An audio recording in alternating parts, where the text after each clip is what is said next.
Hey guys, imagine stepping into a musty attic where the smell of wet earth and old incense clings to the air like a forgotten perfume.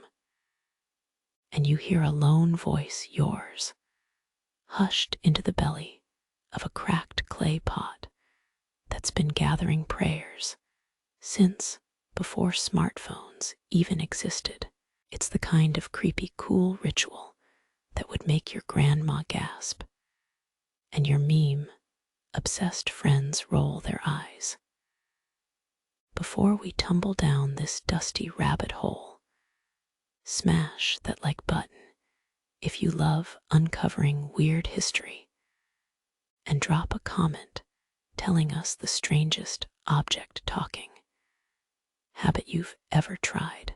Now dim the lights, pull a comfy blanket over the chair, and let the flicker of a single candle be your spotlight. You raise the pot, feel the gritty texture of dried mud against your fingertips, hear the faint scrape of ancient verses echoing like a low-budget horror soundtrack, and whisper a prayer that smells faintly of cumin and burnt sage. It's a bizarre mash-up of medieval superstition and modern-day self-care. Think yoga meets a 12th century potluck. Only the pot is listening. So, have you ever whispered a secret to an inanimate object? Let us know below. And stay tuned as we peel back the layers of this forgotten habit that's equal parts creepy, comforting, and downright ridiculous. In the sun-kissed valley of Lyran, the low hum of daily work drifted across the terracotta roofs like a warm breath. Young potter Aaron, hands still dust-stained from the wheel, uncovered a brittle scroll hidden beneath a cracked storage shelf. The parchment, yellowed by years of dust, described a forgotten rite in which whispered prayers were sealed into freshly formed clay pots. Its ink, faint but legible, hinted that the practice once held a promise of protection for the whole village. Aaron slipped the scroll into his satchel, feeling the weight of a story that had lain dormant, and set off toward the communal square as the afternoon light softened. When the scroll was laid out on the elder's low table, the room fell into a quiet that seemed to listen for hidden doubts. The council of aged women traced the faded lines with trembling fingertips, while the chieftain stared at the edge of the parchment, his brow furrowed like the ridges of a drying pot. Skepticism rose like steam from a kiln as he asked whether such murmurs could truly shield the harvest from the river's occasional floods. Beyond the stone walls, the river itself murmured, its surface rippling with a restless spirit that had long been addressed only in passing gossip. The elders exchanged glances, feeling the subtle pressure of tradition, meeting the practical concerns of a community that survived on steady, unremarkable labor. The ritual, as described, required each villager to press a soft sigh into the wet belly of a pot, while the river spirit listened from the water's edge. Yet the spirit, as the story recounted, was known to linger lazily, preferring the cool shade of a willow over any diligent duty. When Aaron suggested they try the rite, A chuckle escaped the chieftain, whose laughter sounded like clay scraping the ground. The irony was not lost on the elders, who noted that the only protection the river ever offered was the occasional calm current that allowed children to fetch water safely. Still, the notion of collective breathing into earth seemed to soothe a tension that had settled like dust on the workshop floor, and a quiet agreement formed. At dusk, the village gathered in the central courtyard, the air fragrant with wet earth and the faint scent of pine from the nearby forest. Each participant cradled a newly spun pot, their fingertips feeling the cool, pliable surface as they whispered modest hopes for health, rain, and safe return. The river's spirit, represented by a thin reed floating on the water, swayed gently, as if acknowledging the murmurs without fanfare. As the final sigh settled into the clay, the pots glowed faintly amber, catching the last light and casting soft shadows that danced across stone benches. The chieftain, now quiet, nodded slowly, and the village settled into a shared stillness that felt more protective than any spoken promise. Years later, when the valley had weathered both drought and flood, the pots remained on shelves, their muted glow a reminder of a night when ordinary hands had tried something subtle. Children grew up hearing the story not as a miracle, but as an example of how a community can bind itself with gentle intention rather than grand spectacle. The elders, now with more lines etched into their faces, would smile with a tired amusement, noting that the river never demanded more than a respectful pause. Aaron's descendants still shape clay, their wheels turning at the same steady rhythm, and occasionally they pause to listen to the faint echo of a prayer that never quite left the pot's interior. In the quiet evenings, the valley's history settles like cooled clay, firm, imperfect, and quietly amused by the persistence of human effort.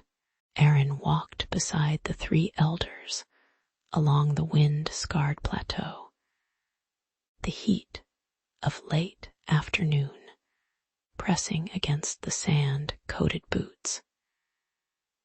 In the distance, the ruin of the silent priests rose like a broken amphitheater, its columns half swallowed by erosion.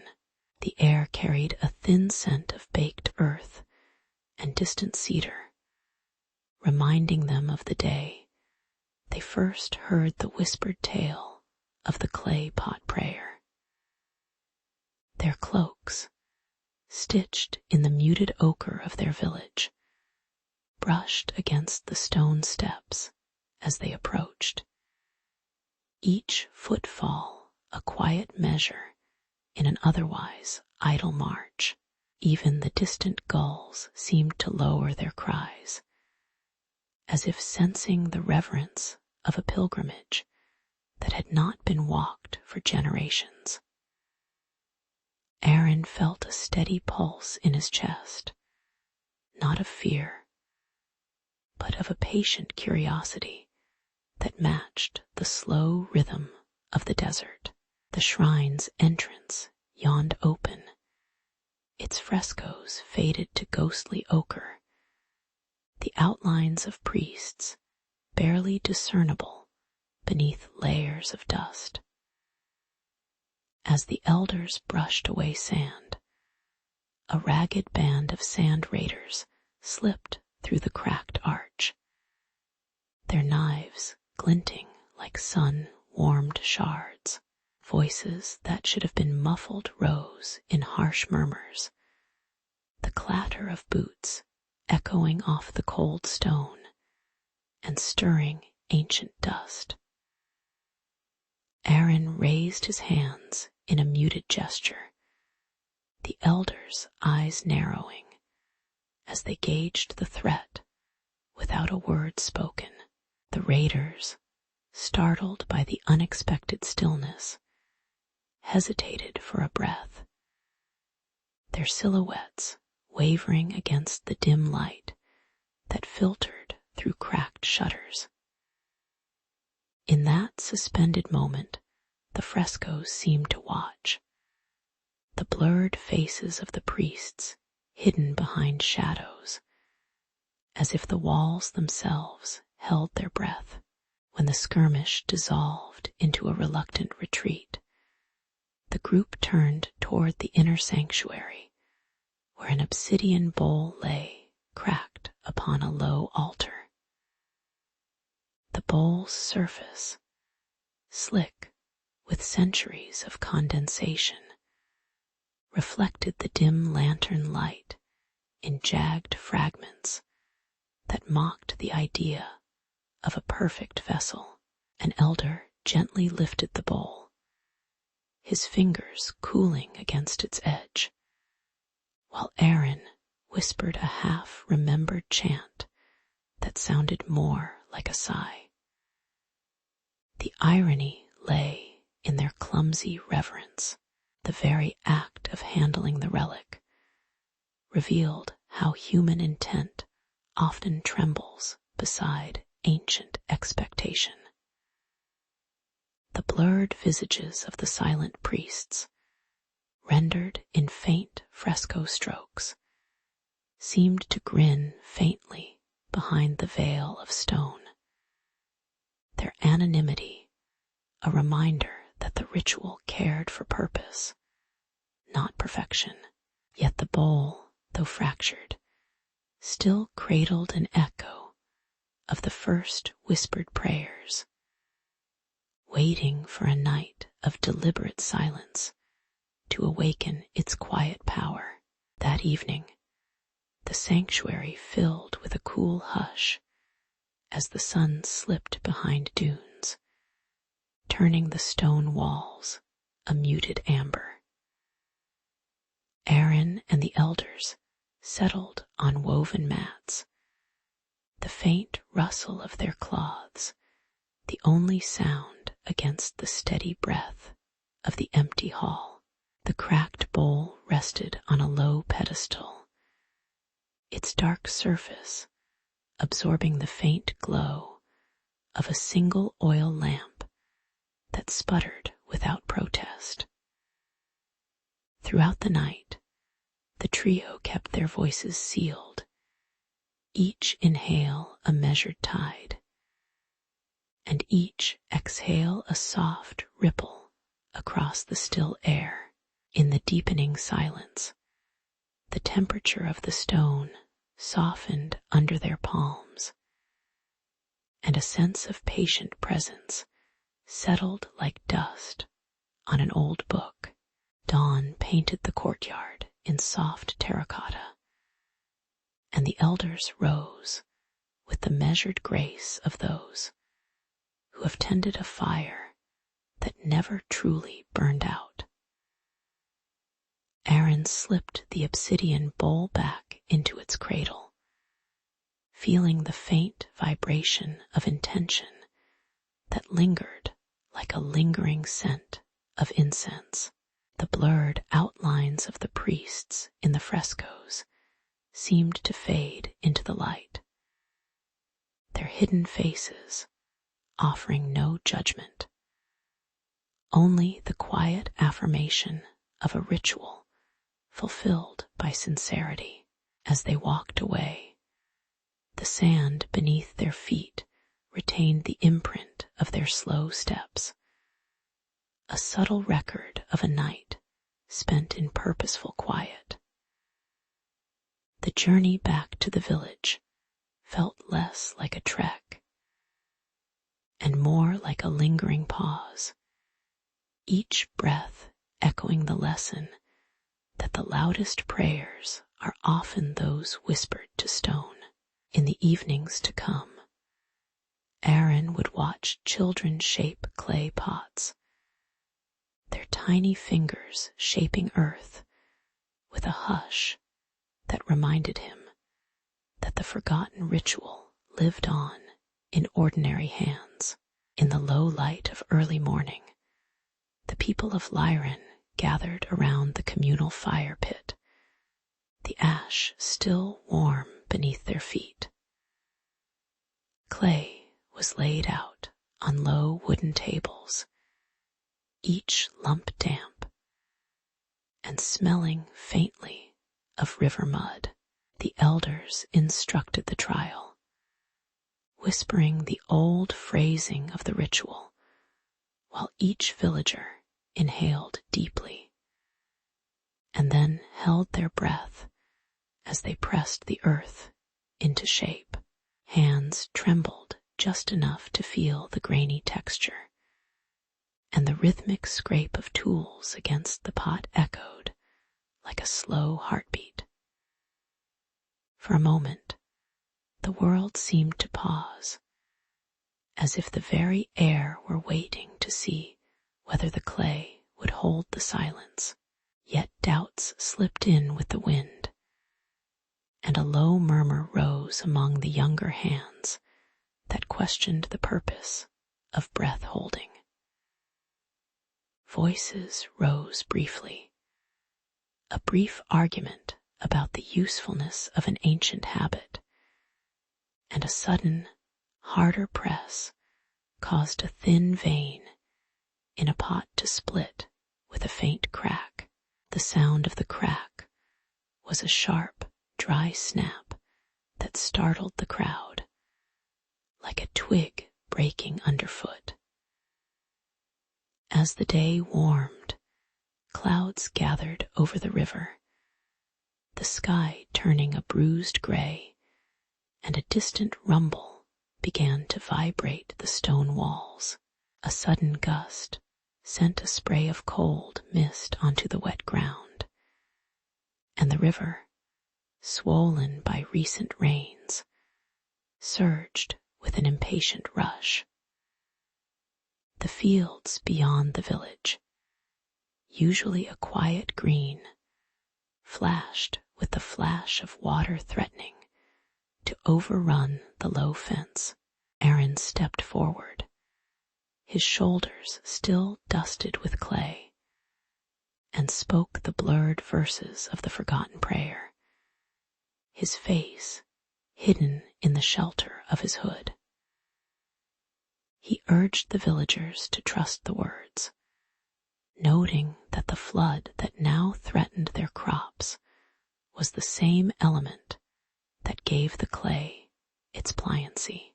The irony was palpable. The very water that could erode the fields might also soften the earth enough for a new pot to be forged. As the river breached the first levee, a cold spray hit the cracked pots, sealing the fissures with a thin film of mud. The villagers watched, half amused and half bewildered, as the flood both ruined and repaired in a single breath. The storm passed as quickly as it had arrived, leaving a damp scent of wet stone and an uneasy silence. When the last ripple faded, the sun sank low, casting amber light over the slick stones that still glistened from the storm. The people moved slowly, drying their hands on rough wool blankets, and the cracked pots were set aside with gentle reverence.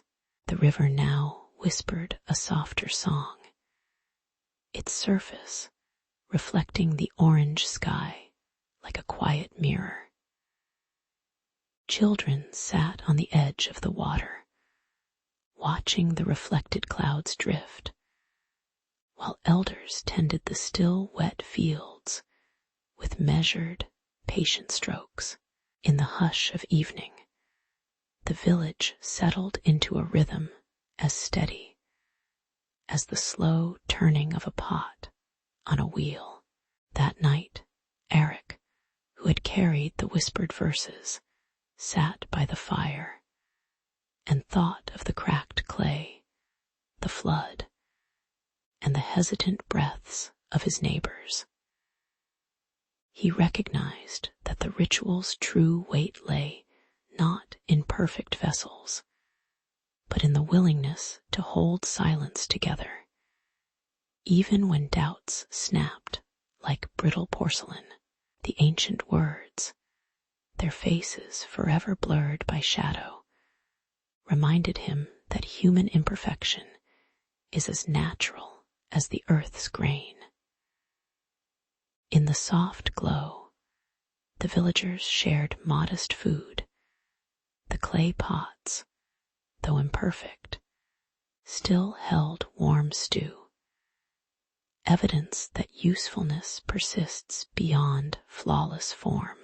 The night lingered, and the quiet fire burned low, leaving only the faint scent of wet clay and the distant echo of a river that had taught patience. When the new moon rose, its silver outline barely tinged the riverbank. The village assembled around the communal fire, its orange glow spreading slowly across the stone circles. Young hands carried freshly baked clay pots, their surfaces still warm from the kiln. Elders nudged the pots into the circle, and a soft murmur of anticipation rose from the crowd. The wind carried the scent of dry wood and damp earth, setting a quiet stage for the night's ritual. Yet the river that fed the fields had swollen beyond its banks, its currents whispering a low, relentless roar. Farmers tightened their sleeves, feeling the cool mud cling to their ankles as they surveyed the encroaching water. The communal fire seemed to flicker in response, its flames bending as if listening to the river's lament. Mothers pressed palms to the pots, wondering whether whispered hopes could hold back such force. A collective breath hung in the night air, thin and trembling, as each eye traced the dark line of water approaching the edge of the settlement. When the first prayer left a trembling tongue and slipped into a pot, a tiny crack spidered across the glaze, unnoticed. The villagers laughed softly, pointing out the imperfection, while the flood's edge seemed to pause, as if curious about the broken vessel. A child slipped a pebble into his own pot, producing a faint clink that echoed louder than any shouted warning. The absurdity of fragile clay holding the weight of the night's anxieties brushed against the gravity of the rising water. Yet the river, indifferent to belief, turned a fraction of its flow away, as if amused by the human attempt to seal it with whispered words. As the final pot received its secret, a pale mist rose from the fire, curling gently over the rim of each vessel. The mist glimmered with a faint, silvery light, stitching the scattered prayers into a single, wavering veil. The water's roar softened to a distant murmur, and the river's edge settled, no longer threatening the thatched roofs. Hands that had been clenched relaxed, and the fire's heat settled into a warm, steady pulse against the night's chill. In that hush, the village exhaled together, feeling the world tilt back into a measured rhythm. Years later, the elders would recount the night when the earth seemed to listen, noting the faint scent of wet stone that lingered in the memory of the village. Children born after the flood grew up hearing the soft clink of pottery as a reminder that human frailty can coexist with unexpected grace. The pots, now cracked and repurposed as water jars, bear the faintest halo of ash, a quiet testimony to an evening that never turned into legend. Travelers passing through noted the lingering mist that rose each new moon, though they could not name its source, only feel its calm presence. In the quiet moments before sleep, the villagers still whisper, not for protection, but to acknowledge the modest power of shared breath and ordinary hands. When the river finally withdrew, the village found itself perched on a thin strip of damp earth that still held the scent of mud and rain. In the soft light of morning, a row of clay pots lay scattered near the old well, their surfaces warm to the touch and marked with faint, weathered symbols that glimmered like quiet signatures. Children pressed their palms against the smooth curves, feeling the lingering heat as if the pots remembered the flood's roar. The elders, whose faces were half hidden by the rising mist, gathered their voices low, recalling a practice once whispered among them, a prayer spoken into the clay and sealed with breath.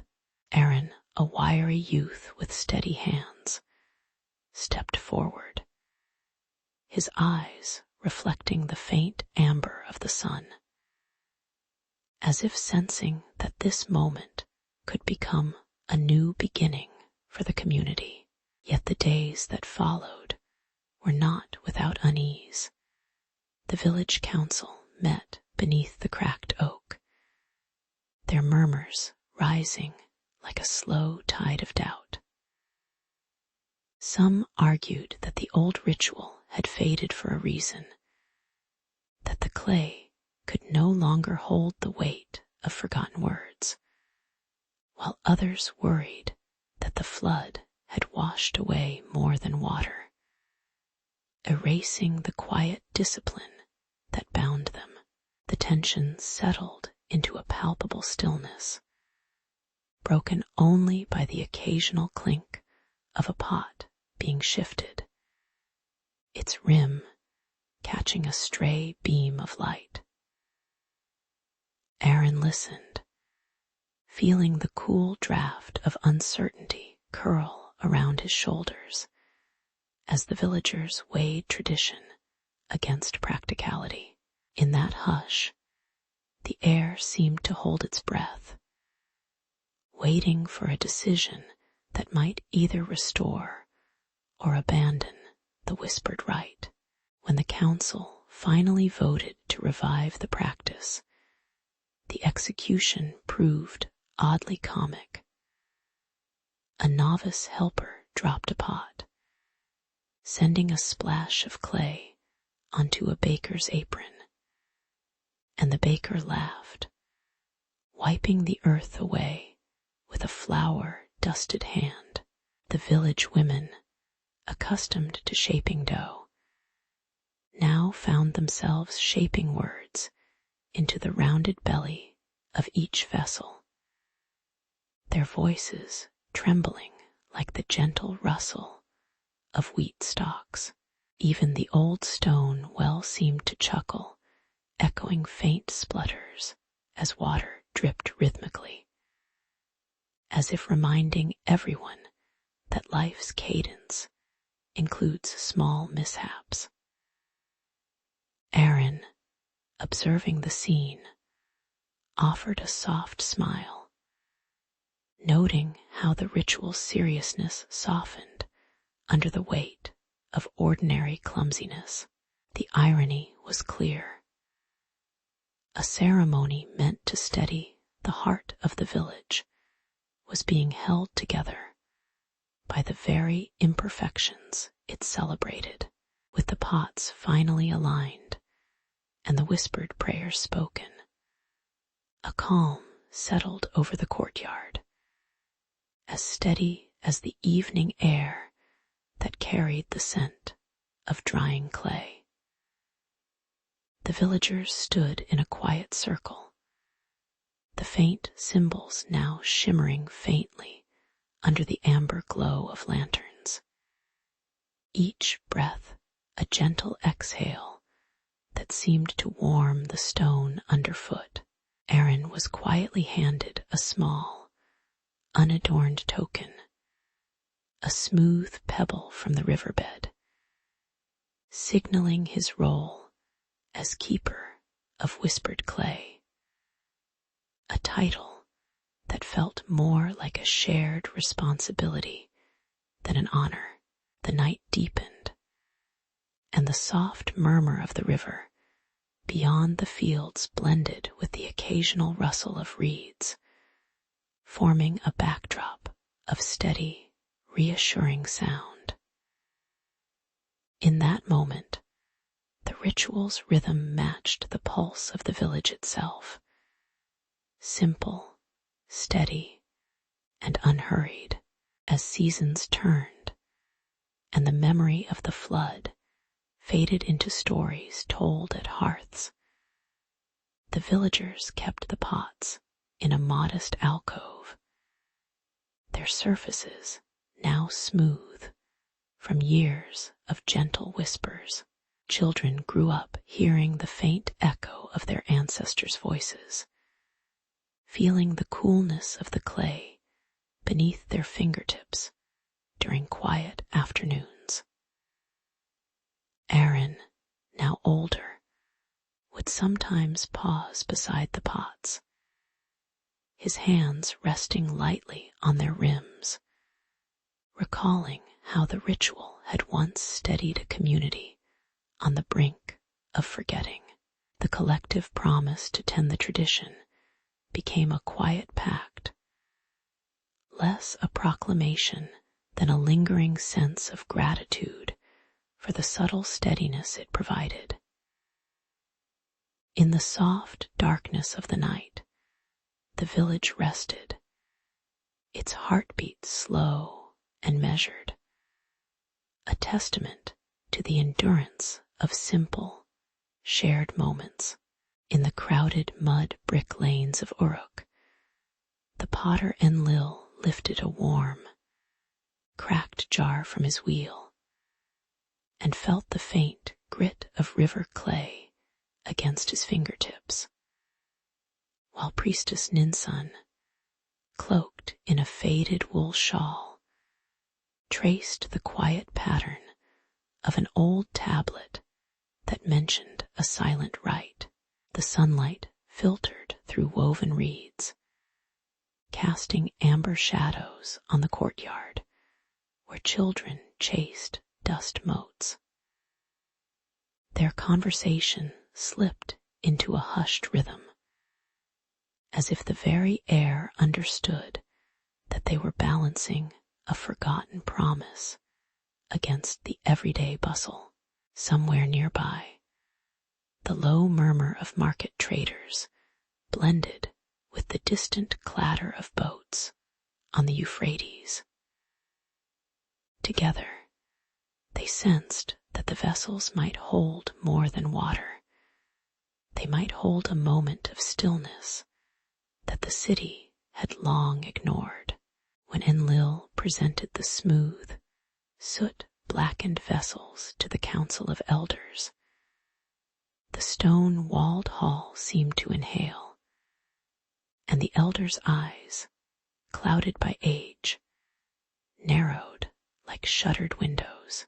Their voices rose in careful dissent, questioning the value of a ceremony that offered no perfume, no incense, no loud chant, only the soft thud of a hand against clay.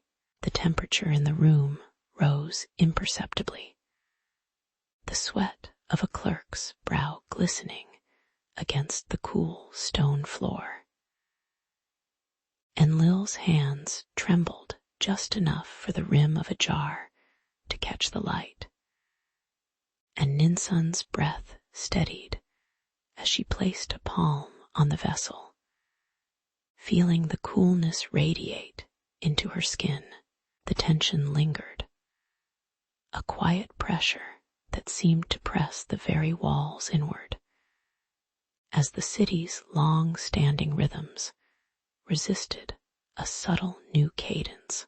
Days later, when the council permitted a single trial, the participants gathered in a narrow courtyard where the wind whispered through cracked tiles. They lifted the earthen vessels, and as each one was set upon a low stone altar, a faint, almost inaudible sigh escaped the pores of the clay, like the soft exhale of a sleeping child. The elders, expecting emptiness, exchanged bewildered glances, their stern faces hidden in the half-light that fell across the courtyard. Ninsun, with a half-smile, noted that the silence was not absence, but a whisper of intention, a gentle reminder that the world could be heard even without words. The irony settled like dust on the steps. A ceremony meant to be silent managed to produce a sound that was barely more than the rustle of a reed. Yet it echoed louder in the minds of those present than any trumpet could have. In the weeks that followed, the silent ceremonies became a quiet habit for a few, their movements measured, the vessels cradled like newborns, the clay warm against their palms in the evening glow. The courtyard grew calmer, the sounds of daily chores, kneading dough, sharpening tools, the distant hum of a loom, blending with the muted reverence of the rite. Even the skeptics found their steps slower, their breaths deeper, as if the clay's cool surface reminded them of the earth that bore them. The city's walls, once echoing with shouted markets, seemed to settle into a slower pulse, and the river's surface mirrored that stillness, ripples softening under the moon's pale watch. The ceremony, though unadorned, wove itself into the fabric of ordinary life, a thread of quiet that neither demanded attention nor begged for applause. Years later, as Enlil's hands grew steadier from age rather than haste, and Ninsun's voice softened with the patience of many evenings, the silent rites were taught to apprentices who learned the weight of a jar before they learned the weight of a word. The elders, their faces now brushed with the same shadows that once concealed their doubts, nodded slowly, acknowledging that the humble vessels had become a modest sanctuary for contemplation. In the quiet moments before dawn, when the city still breathed in the cool air, the clink of a clay pot against stone sounded like a gentle reminder that history is a series of small, patient gestures. The story of the earthen sanctum lingered like the faint scent of wet earth after a rain, a reminder that permanence often resides in the softest of places. The people of Uruk drifted to sleep each night with the knowledge that their ancestors had found peace in silence, and that each new day was another chance to hold that stillness close. At the edge of the reed-fringed marshes, Enlil and Ninsun walked beside the low, earthen wall that held the communal kiln, the air heavy with the scent of damp soil and distant waterfowl. Their sandals left soft impressions in the mud, each step a quiet echo of generations who had come before. The kiln itself, a shallow trench lined with baked bricks, glowed faintly in the early light, as if remembering the heat of past fires. Their hands carried simple, unglazed vessels, rough bowls and jars, whose surfaces still bore the fingerprints of raw clay. The pair paused, feeling the cool night wind rustle the papyrus reeds, a gentle reminder that the work ahead would be both ordinary and timeless. When they pressed the first lump of clay onto the damp slab, it resisted, wobbling like a reluctant child refusing to sit still, and a low groan rose from the earth as the mud shifted beneath their fingers. The moon, a thin crescent, hung low in the sky, its light too shy to meet the exact hour the ancients had recorded for a proper firing. Enlil tapped his foot against the reed-covered ground, feeling the sting of impatience in his palm, while Ninsun brushed stray reeds from the clay, her breath forming a faint mist in the cooling air. The stubbornness of the material seemed to test more than just technique. It mirrored the subtle tension between expectation and the slow rhythm of the world. Around them, the marsh whispered, unnoticed, as the night deepened, and the kiln waited in patient silence.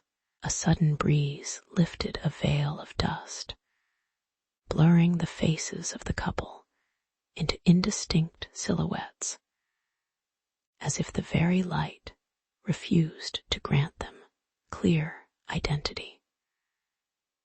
They exchanged a quiet laugh, the sound muffled by the soft thrum of distant frogs, acknowledging the irony of chasing precision while the universe kept its own schedule.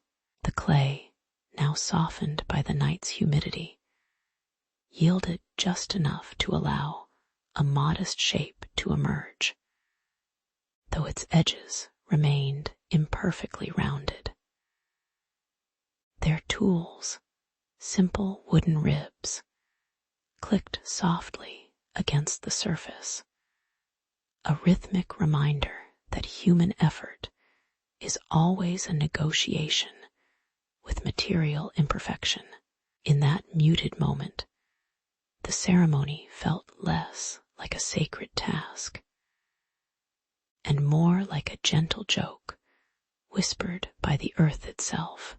When the appointed moon rose to its exact point, the kiln was stoked with dry reeds, the crackle of fire threading through the night like a low, steady heartbeat.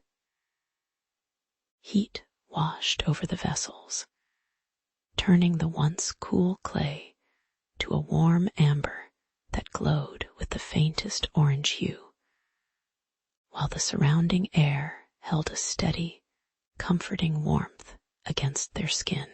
And Lil and Ninsun stood side by side, shoulders relaxed, watching the flames lick the bricks, the sound of wood snapping a calm percussion to the marsh's nocturnal chorus. The vessels held their shape, their surfaces hardening into a quiet resilience that seemed to echo the steady patience of the night sky. As the fire waned, a soft ember glow lingered, casting gentle shadows that danced lazily across their tired faces. In the quiet aftermath, the two returned to the reeds, the newly fired pots cradled gently, as if afraid to disturb their newfound stillness. The marsh air now carried a faint, earthy aroma, a reminder that each vessel, though ordinary, had survived a small trial of time and tide. Their steps were slower, each footfall a measured pause that allowed the night to settle deeper around them. The shared silence spoke of a bond tempered not by grandeur, but by the patient observation of a humble craft and the subtle alignment of moon, clay, and fire. As they disappeared into the reeds, the kiln stood empty, its walls warm still, holding within them the quiet lesson that perseverance often resides in the spaces between breaths. At first light, the two merchants lifted the freshly baked earthen vessels from the kiln, their surfaces still warm to the touch as the sun brushed the river bank. The Euphrates lay smooth, its water a thin gray mirror that caught the faint scent of reeds and damp clay. They loaded the heavy jars onto a reed-woven barge, the wood creaking softly under the weight. Along the narrow channel, the river whispered against their ears, a low murmur that seemed to welcome the humble cargo. In the distance, the low silhouette of the temple of Inanna loomed, its stone walls softened by the morning haze. The journey began with a quiet certainty, each oar dip marking another small step toward the ceremony. Midway, a gust of wind stirred the river, and the current grew restless, pulling the barge toward a hidden sandbank. From the opposite bank, a group of rival merchants shouted, their voices echoing over the water as they eyed the vessels with obvious intent. The barge rocked, splashing cold water onto the traders' faces, while the rivals' carts rattled on the muddy path. Tension rose like the river's swell, and the two carriers tightened their grip on the oars, feeling the grain of the wood bite under their palms. A sudden eddy threatened to split the barge, threatening to spill the precious jars into the flowing mud. Still, The rhythmic pull of the oars kept the barge on course, though the air was heavy with the scent of sweat and river mud. Soon the rival merchants paused, their faces half hidden by the glare of the sun, and their whispered bargains turned into a quiet chuckle as they realized the river would not surrender its cargo so easily. The irony lay in their haste.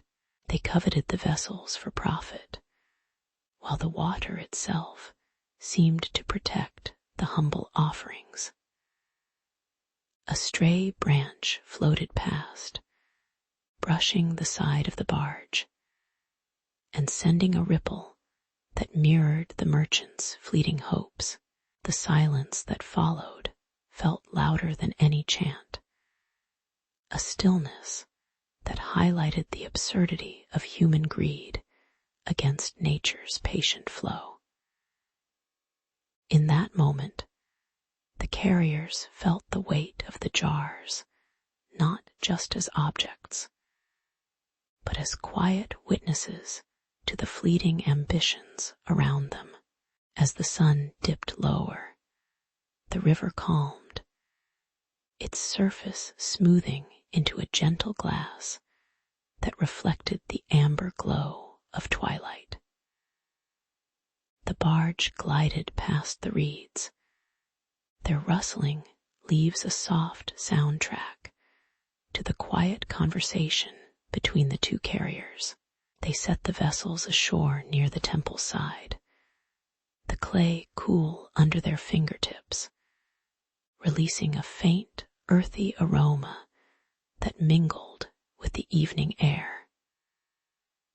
The rival merchants, now weary, retreated back to their carts, their footsteps muffled by the soft sand. The water lapped gently against the banks, a lullaby that seemed to seal the day's events in a hushed envelope. In the dimming light, the carriers rested, their breaths syncing with the river's slow rhythm.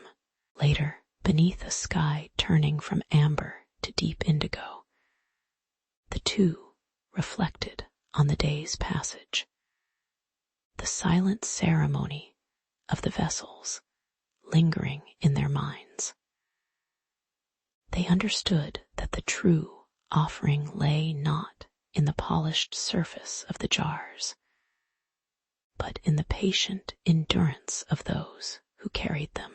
The river, indifferent yet steady, had taught a quiet lesson about the flow of intention versus the turbulence of desire. Their hands, now stained with a thin film of mud, felt the subtle imprint of time passing over the smooth clay. In the distance, the temple's shadow stretched, its outline blurred by the night, a reminder that reverence often hides behind ordinary acts. With a soft sigh, they turned back toward their village, the river's gentle murmur guiding them home. At the first light of the spring equinox, the temple courtyard lay bathed in a pale amber that seemed to linger on the worn brick walls. Enlil and Ninsun entered the stone threshold, their faces softened by the rising sun and hidden in the blur of long shawls, as they carried the raw earthen vessels that still smelled of river mud. The air carried a faint scent of barley, and a gentle breeze rustled the reeds that grew beside the irrigation ditch. With deliberate steps, they placed each vessel upon the low alabaster altar, the clay surfaces cool to the touch. A quiet murmur of footsteps echoed from the outer courtyard, then fell away, leaving a stillness that felt like the pause before a story begins. The hush deepened as the sun climbed, drawing thin golden lines across the tiled floor, while a subtle tremor whispered through the stone columns. Small grains of sand shifted on the floor, and the ancient cedar beams seemed to sigh under the weight of the moment. And Lil's hand brushed the rim of a vessel, feeling the textured roughness of the clay, and the movement sent a faint vibration up his arm. Ninsun's breath slowed, matching the rhythm of a distant river that brushed the temple walls, and the sound of water became a muted backdrop. The tension lingered, like the feeling of a breath held before a word is spoken. Yet no voice rose to break the silence. In that suspended breath, an unexpected irony unfolded. The anticipated roar of divine power never arrived. Only a soft, warm glow that seemed to emanate from the very pores of the vessels. A thin layer of heat rose, touching the skin of those nearby, while the clay emitted a faint, earthy perfume that reminded the observers of rain on dry soil. The silent tribute, meant to summon distant spirits, instead revealed its power through quiet presence, as if the earth itself were politely acknowledging the offering.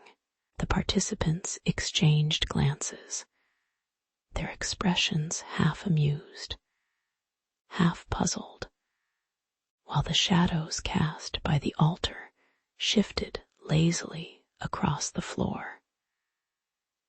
The moment felt both ordinary and miraculous, a gentle reminder that significance can reside in the most subdued gestures. When the tremor faded, a gentle calm settled over the courtyard, as if the stone walls had exhaled a slow sigh. The sunlight now painted the terracotta vessels with a warm, uniform glow, and the air settled into a comfortable temperature that brushed the skin like a soft blanket. Workers in linen tunics stepped back, their hands resting on the backs of wooden stools, while a few children lingered at the periphery, watching the smooth surfaces with sleepy curiosity. A distant bird called from the palm grove, its note drifting faintly across the courtyard, adding a quiet soundtrack to the scene. The ceremony concluded without fanfare, leaving the altar and its silent offerings to sit in patient repose. Later, as dusk painted the sky in muted orange and cream, the temple's inhabitants reflected on the day's quiet ceremony, noting how the simple act of placing unadorned vessels had stirred the ground, and their thoughts alike. The earthen jars remained on the altar, their surfaces now cool under the evening air, embodying a still reminder of human intention that does not demand applause. And Lil and Ninsun, their silhouettes merging with the fading light, slipped away unnoticed, their faces still veiled by shadow, leaving behind a memory that would linger like the faint scent of wet clay. In the quiet that followed, the courtyard seemed to hold a soft reverence for imperfection, for the way ordinary hands can touch something ancient and make it feel new. The night settled gently, and the stone steps kept the imprint of the day's silent rite, a modest testament to the endurance of humble tribute. In the low light of early dawn, the city's courtyard gathered around a row of newly fired earthen vessels, their coarse surfaces still warm from the kiln's breath. Enlil and Ninsun stood at the edge, their faces softened by shadow, hands lightly resting on the rims as the elders whispered the first verses of the silent ceremony. The clay exhaled a faint, dry sigh as dust settled, and the faint clack of sandals on packed earth marked the rhythm of the gathering. Children curled their palms around the cool necks of the pots, feeling the subtle pulse of the ground beneath them. The air held a quiet anticipation, a stillness that seemed to press against the walls of the palace, while the river beyond murmured a steady, unobtrusive flow. Midday heat rose, thickening the air with a faint metallic tang as the sun hammered the courtyard, and a low murmur of worry began to thread through the crowd. A sudden gust stirred the river's surface, sending ripples that reflected a fleeting cloud, while the vessels remained unmoving, their silent presence suddenly feeling weighty. Farmers tightened the straps of their grain sacks, eyes flickering toward the sky, seeking a sign that the ceremony had not been in vain. The distant clang of a blacksmith's hammer seemed louder than usual, echoing the tension that crept like a thin veil over the stone columns. Even the scent of fresh figs carried an edge, as if the earth itself held its breath waiting for the muted tribute to respond.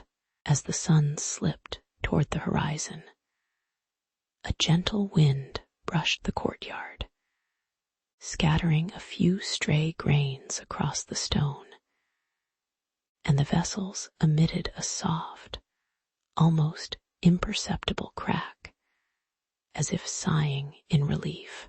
The irony unfolded quietly. The silent pots, untouched by vocal prayers, seemed to coax the fields to bloom ahead of the expected season, their muted devotion outpacing the fervent chants of the priests. Laughter, thin and surprised, rippled through the onlookers as they watched seedlings push through the soil with unexpected vigor. The scent of wet earth rose stronger, mingling with the faint aroma of baked clay, a reminder that the world turned without the need for elaborate ceremony. Even Enlil and Ninsun, their faces still hidden in dim light, allowed a small, unseen smile to crease the shadows around them. Night settled with a soft amber hue, and the city moved into a quiet rhythm of harvest, baskets overflowing, and hands moving in steady, practiced motions. The earthen vessels now stood filled with grain, their surfaces cool under the lingering evening breeze, serving as quiet witnesses to the abundance. Enlil and Ninsun, now recognized as custodians of the tradition, gently traced the outlines of the pots, feeling the faint grain that clung to the inside walls. Children rested their heads against the warm clay, the texture of the dried mud, a comforting reminder of the earth's generosity. The streets hummed with a low, contented murmur, while the river's distant gurgle kept time, and the ceremony's silence settled into a lasting, unspoken pact. Years slipped by like sand through fingers, and the vessels wore the subtle patina of countless seasons, their surfaces softened by the touch of countless hands. Storytellers, their faces half lit by firelight, recounted the silent ceremony to new generations, each word measured, each pause echoing the original stillness.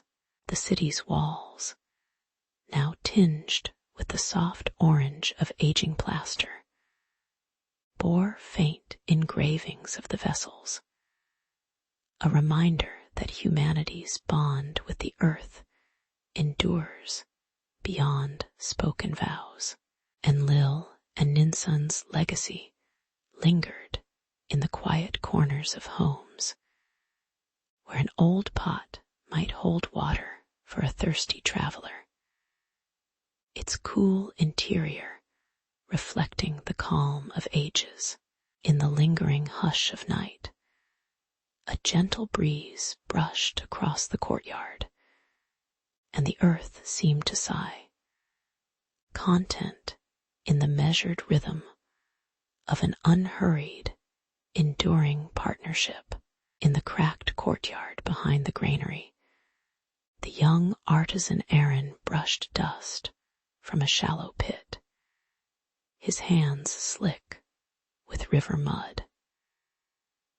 He uncovered a modest bundle of unpainted clay figurines, their smooth bellies catching the late afternoon sun like pale moons.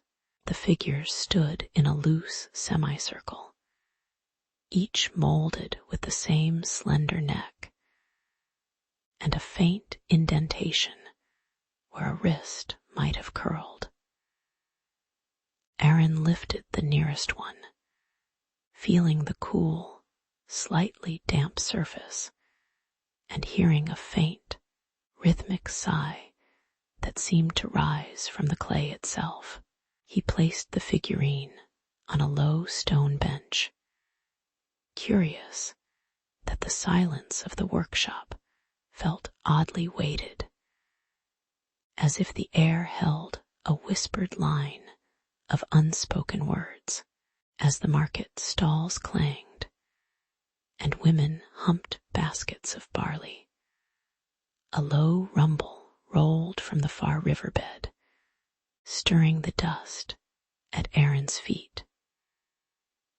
Elder weavers pointed toward the swollen banks, their faces half-shadowed, and muttered about the seasonal flood that could swallow the lower lanes. The unpainted figurines, now arranged on the bench, seemed to quiver when the wind slipped through the open doorway, their hollow eyes catching droplets of moisture. Aaron watched the water rise, the cool spray tingling his skin, while the city's brick walls glistened with an uneasy sheen.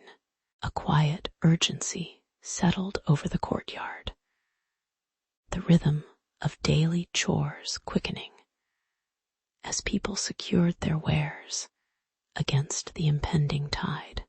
Later, as the flood receded and the streets turned slick with silt, Aaron noticed a faint pattern etched on the base of each figurine, a series of shallow grooves that traced a repetitive curve.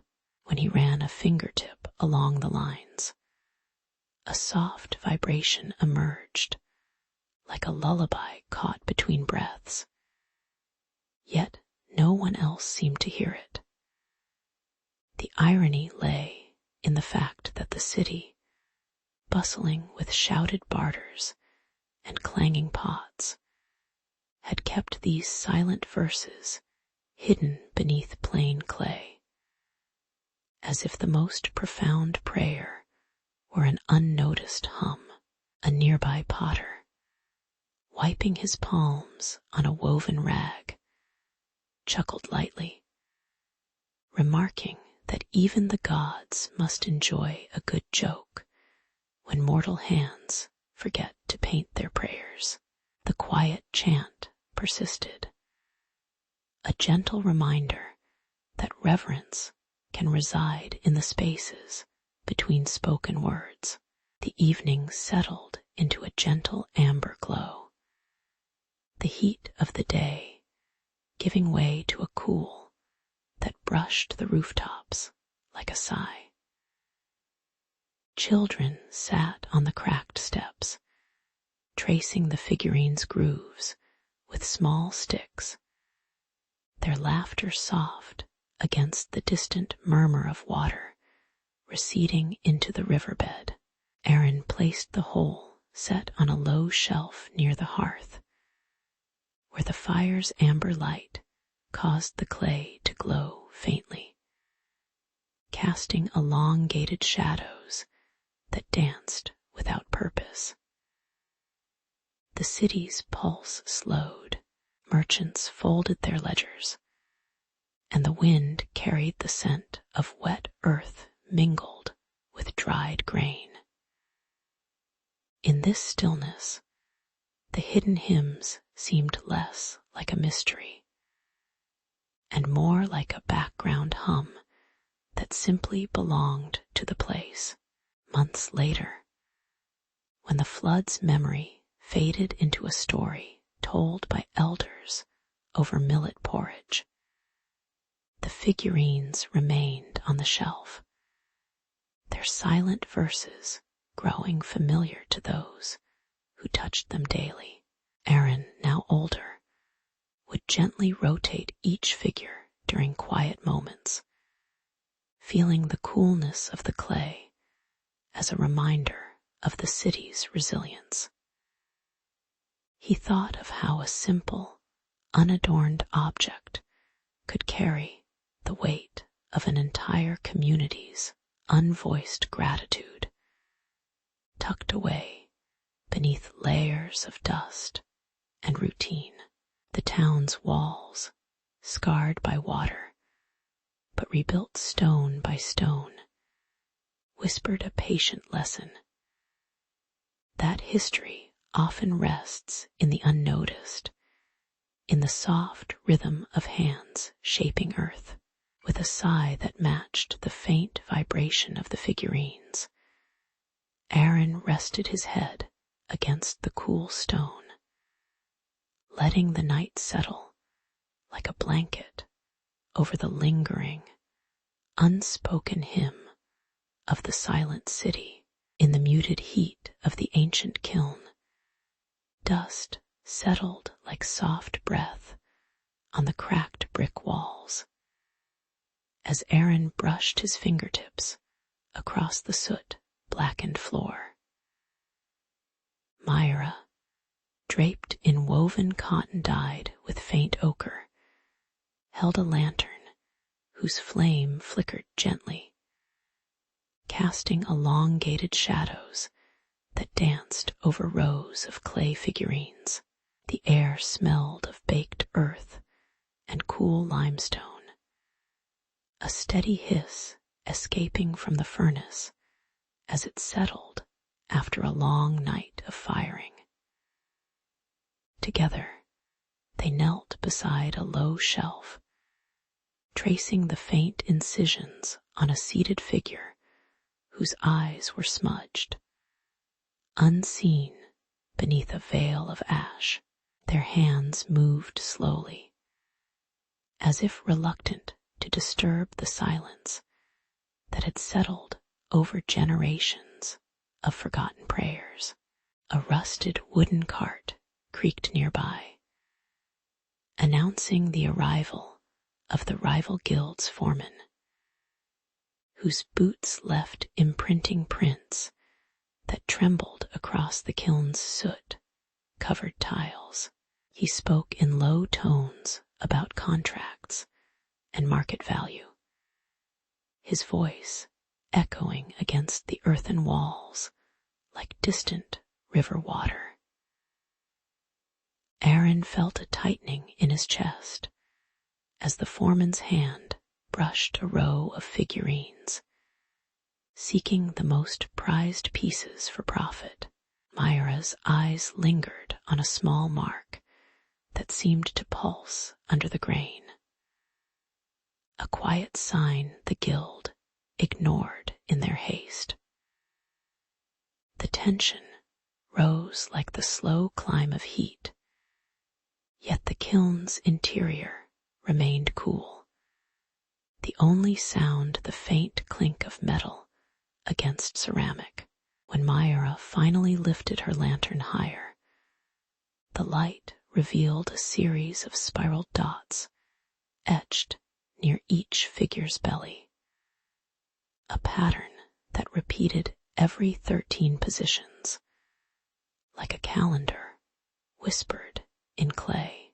The foreman frowned, mistaking the rhythm for decorative flair, already calculating a price for the most intricate mark. The irony lay in how the simple, almost accidental scratches carried a prayer cycle once whispered by unseen priests, whose faces were forever veiled in shadow. Aaron smiled faintly, the corners of his mouth barely moving, as he realized the guild's greed had turned a sacred cadence into a commodity. He pressed a gentle palm against the nearest figurine, feeling the cool smoothness of the clay, and the moment settled into an unspoken joke shared by the kiln's ancient stones. Night deepened outside, and the lantern's glow softened to a warm amber, bathing the chamber in a calm that seemed to smooth the rough edges of ambition.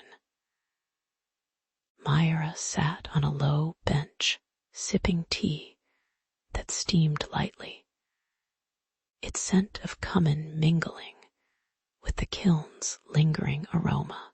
Aaron arranged the figurines in a loose circle, allowing the hidden markings to align, a silent tableau that resonated with the faint hum of distant crickets. The foreman's departure left only the soft sigh of cooling bricks, and the kiln seemed to breathe out, releasing a quiet that settled over the workers like a gentle blanket. In that stillness, the whispered prayers of the past felt less like relics and more like an everyday murmur, reminding them that history often lives in the smallest of gestures. When dawn's first light filtered through the thin cracks of the kiln's roof, it painted the clay faces with a pale, forgiving hue, blurring their features as if the world itself chose not to see their exact expressions. Aaron and Myra lingered, each holding a small figurine, feeling the faint ridges of the hidden script beneath their fingertips, a reminder of perseverance amid fleeting desires. The guild's promise of profit faded like steam, leaving behind a quiet appreciation for the ordinary toil that had preserved these silent verses. They walked away with the slow rhythm of their steps matching the ancient cadence, a subtle acknowledgement that even unnoticed prayers can shape the contours of daily life. As the kiln cooled completely, the soft echo of their footsteps lingered, a gentle testament to the endurance of modest devotion amid the ordinary flow of human hands. The monsoon-fed Indus swells each evening, its surface catching the orange glow of fading sun.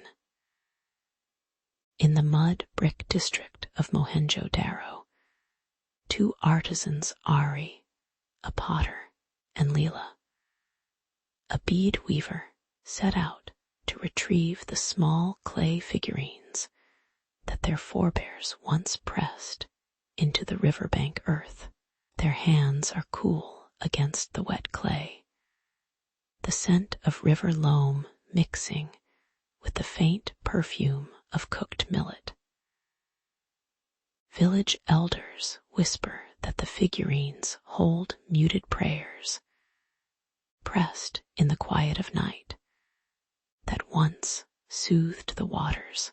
The duo move slowly, their steps echoing in narrow lanes, while the river murmurs a patient rhythm beneath the stone arches.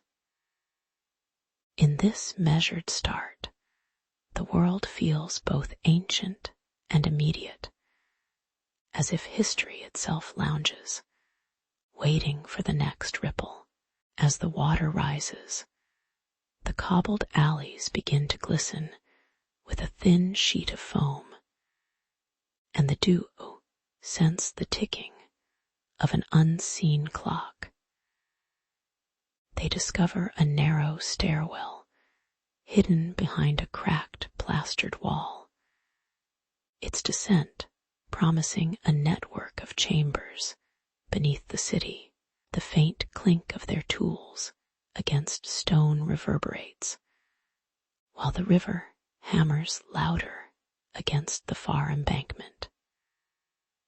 A rival guild of stone masons, known for sharpening their chisels on pride, appears at the entrance, their carts spilling sand onto the pathway. Their presence slows Ari and Leela, for every footstep now carries the weight of competition and the threat of blocked passage. The tension tightens like a rope frayed by the wind, and the river's surge seems to press harder against the walls of the hidden vaults. Yet the masons, in their haste to claim the chambers, accidentally pry open a sealed niche that had been sealed for generations. Inside, dozens of tiny figurines lie cradled in a shallow pool of still water, their faces blurred by the dim glow of oil lamps. When a mason's hammer slips, a figurine tips, releasing a faint, cool mist that drifts upward and meets the river's roar with a soft sigh. The unexpected waft seems to temper the flood's aggression, as if the whispered prayers within the clay find a conduit in the accidental spill. The rival guild pauses, eyebrows raised, and the absurdity of their own sabotage turning into aid settles like dust on the floor. A quiet chuckle passes between Ari and Leela, their earlier anxiety dissolved into a gentle humor that the river itself appears to approve.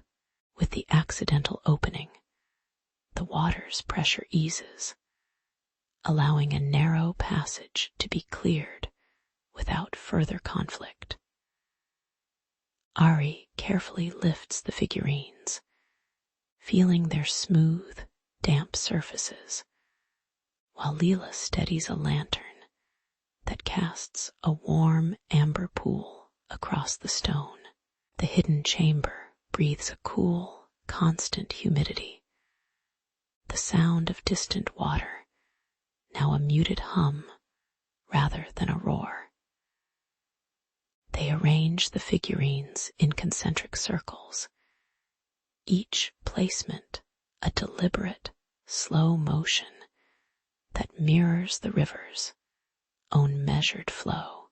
The rival masons retreat to their own work, leaving the duo to the quiet task of aligning the tiny prayers with the river's pulse. In this tranquil interlude, the city seems to settle into a pause, its inhabitants listening to the soft sigh of water slipping through stone. As night deepens, the river recedes to a thin ribbon of silver, reflecting the moon's pale light onto the worn bricks of the ancient city.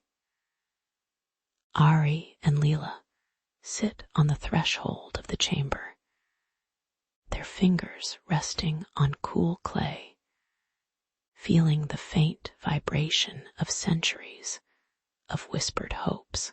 They understand that the figurines are not magical talismans, but humble records of human yearning. Their blurred faces a reminder that intention, not deity, shaped the calm. The rivalry that once seemed a barrier now appears as another layer of the city's long-standing dialogue between craft and water. A soft breeze carries the distant chime of a market stall, while the river's whisper continues, steady and indifferent, yet gently guided by the silent prayers of ordinary hands. In that lingering silence, history leans back, amused by the modest persistence of people who, in their slow, steady motions, keep the world quietly moving. In the low light of dusk, Aaron lifted the earthen figurines from a cracked shelf, their surfaces cool to his fingertips.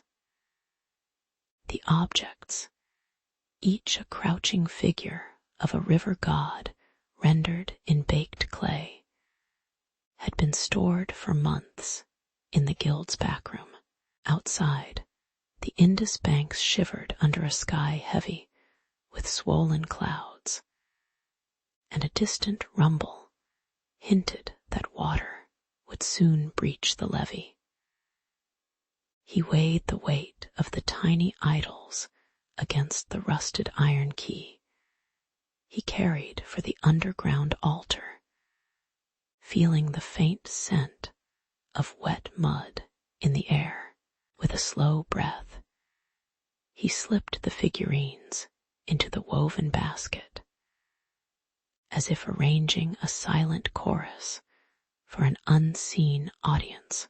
By night, the river spilled over its banks, lashing the mud-lined streets with a cold, relentless roar. The rival guild, the stone carvers, had already set up their own barricades, their torches throwing sharp shadows on the trembling walls. Aaron's heart thumped against his ribs as water seeped through the cracks of the underground chamber, turning the stone floor slick with chill. He could hear the muted clatter of wooden crates being dragged, the muffled chants of the carvers echoing from deeper tunnels. Yet the altar lay waiting, a hollowed pit of sand and ash, its edge rimed with a thin film of rising water that threatened to swallow the offerings. With trembling hands, Aaron placed the clay figures at the altar center, each one pressing gently into the damp sand.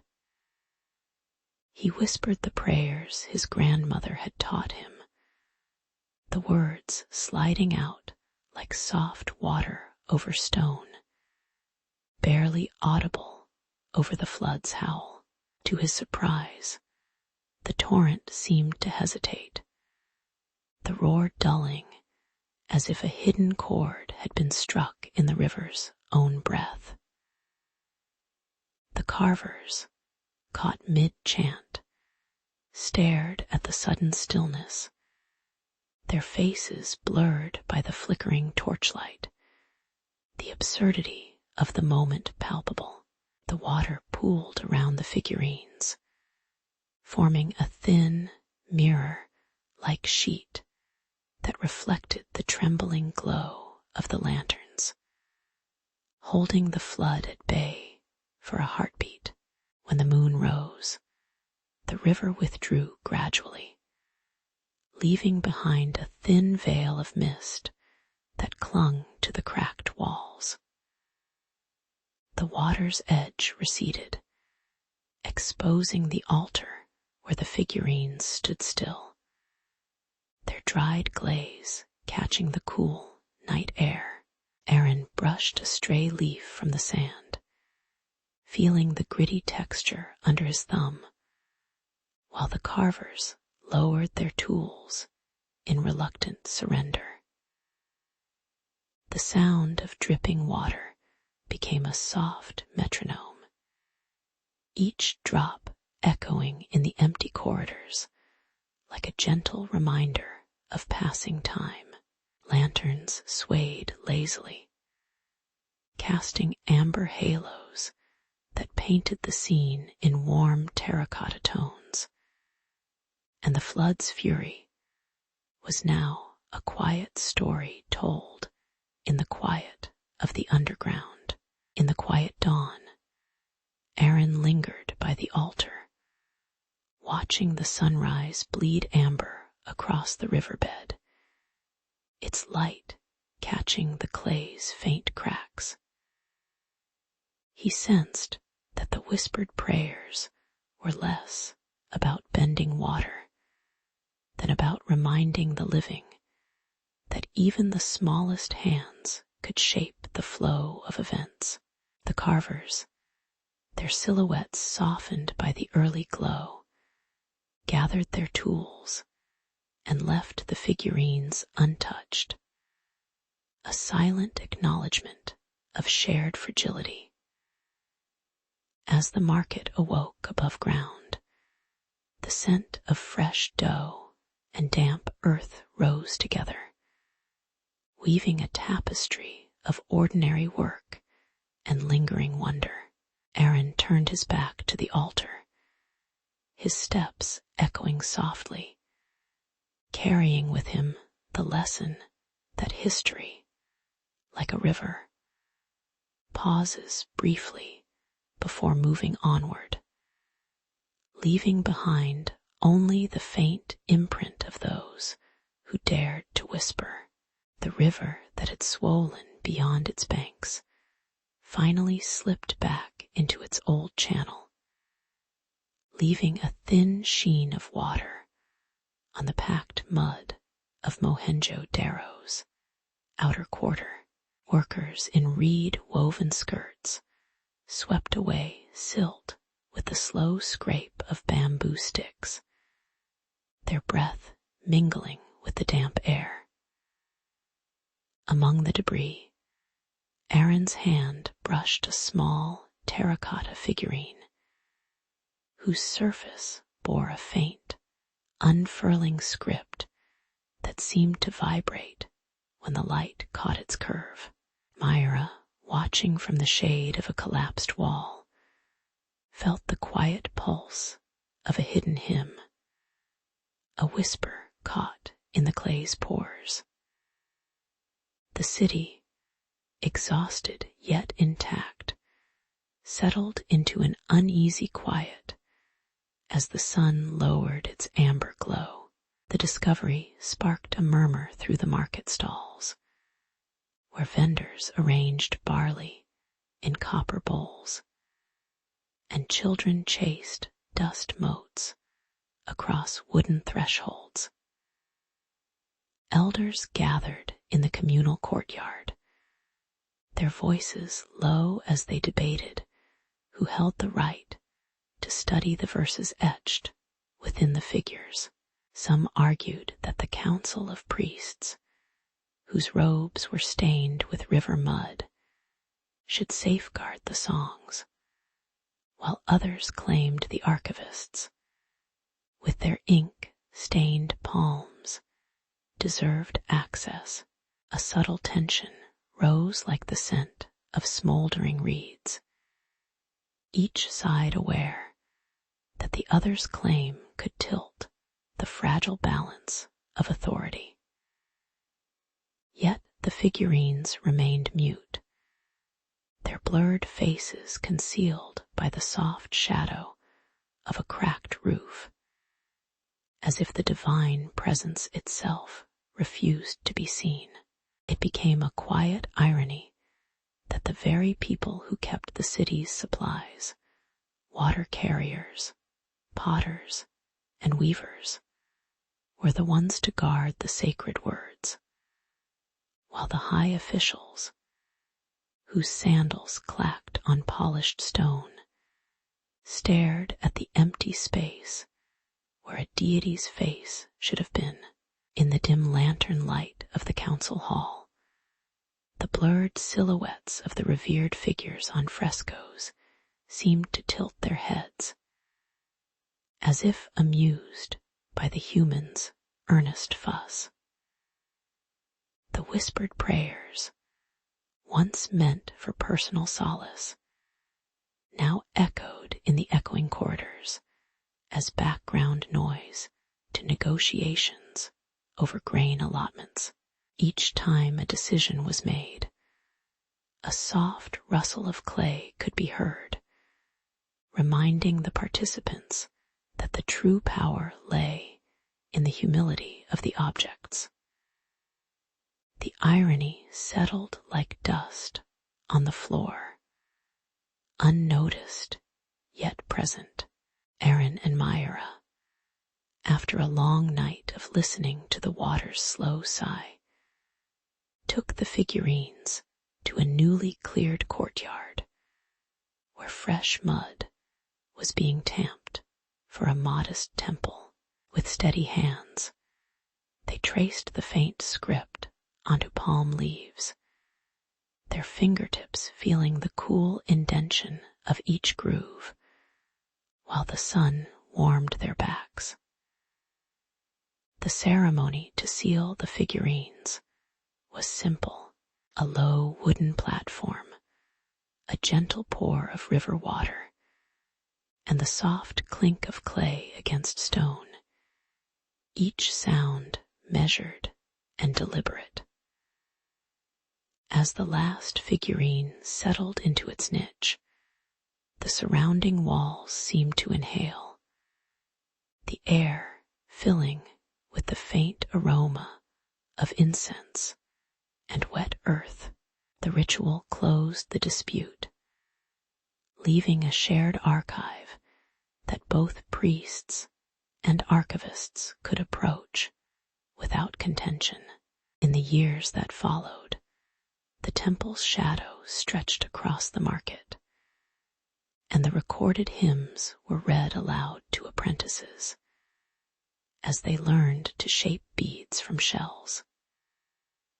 The community found a quiet pride in knowing that the hidden prayers were no longer a secret hoarded by a few, but a common thread woven through everyday chatter about harvests and marriages. Children would sit on the steps, listening to the soft cadence of the verses, their small fingers tracing the worn edge of the stone, feeling the coolness that had once been hidden.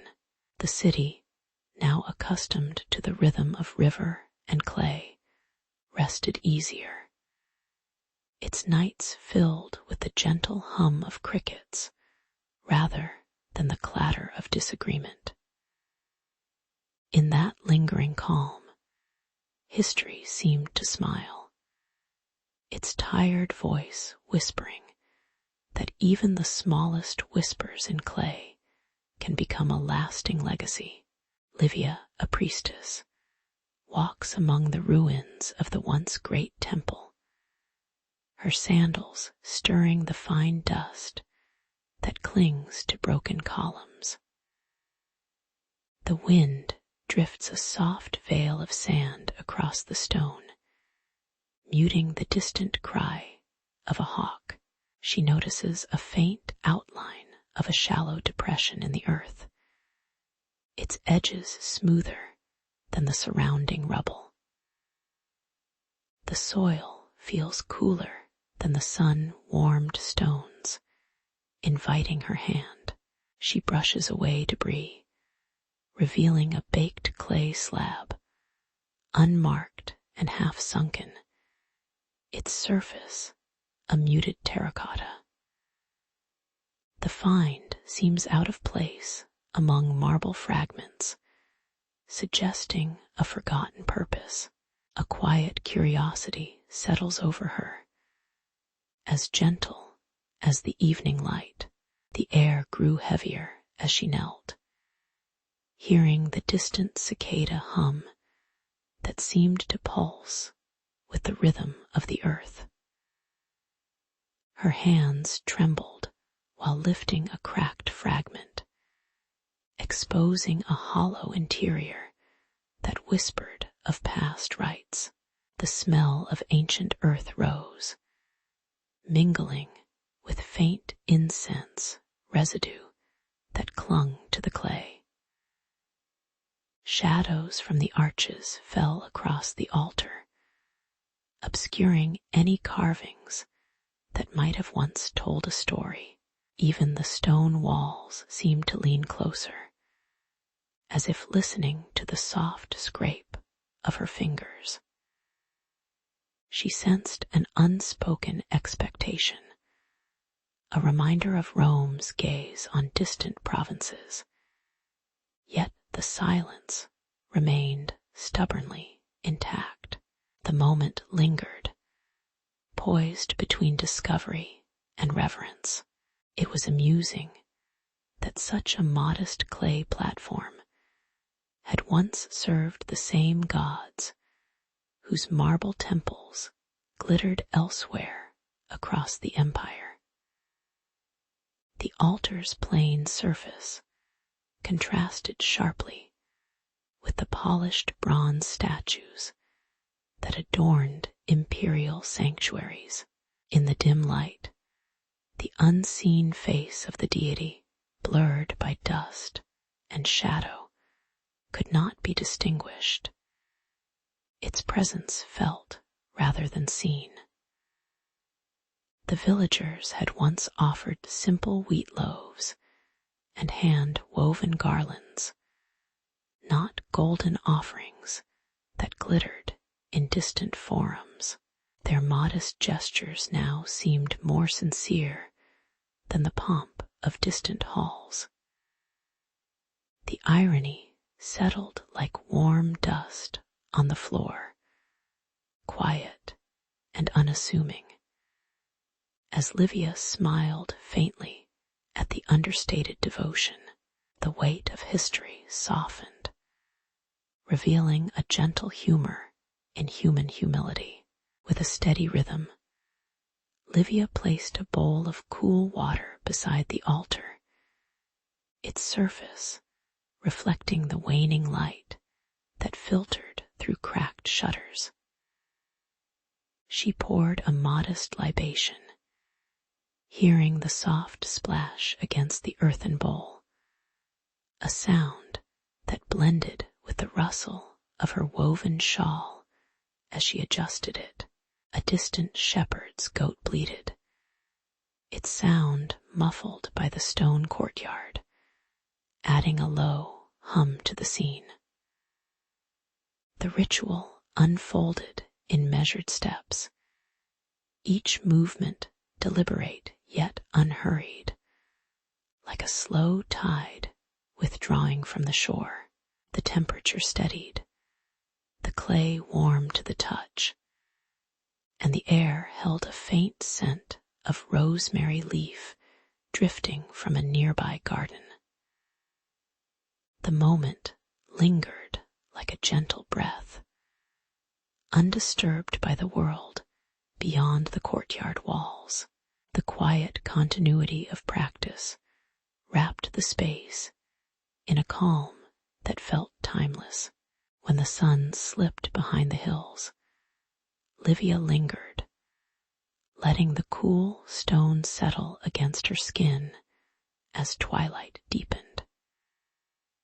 She thought of generations who had whispered prayers to this hidden sanctuary, their voices now lost to the sweep of centuries.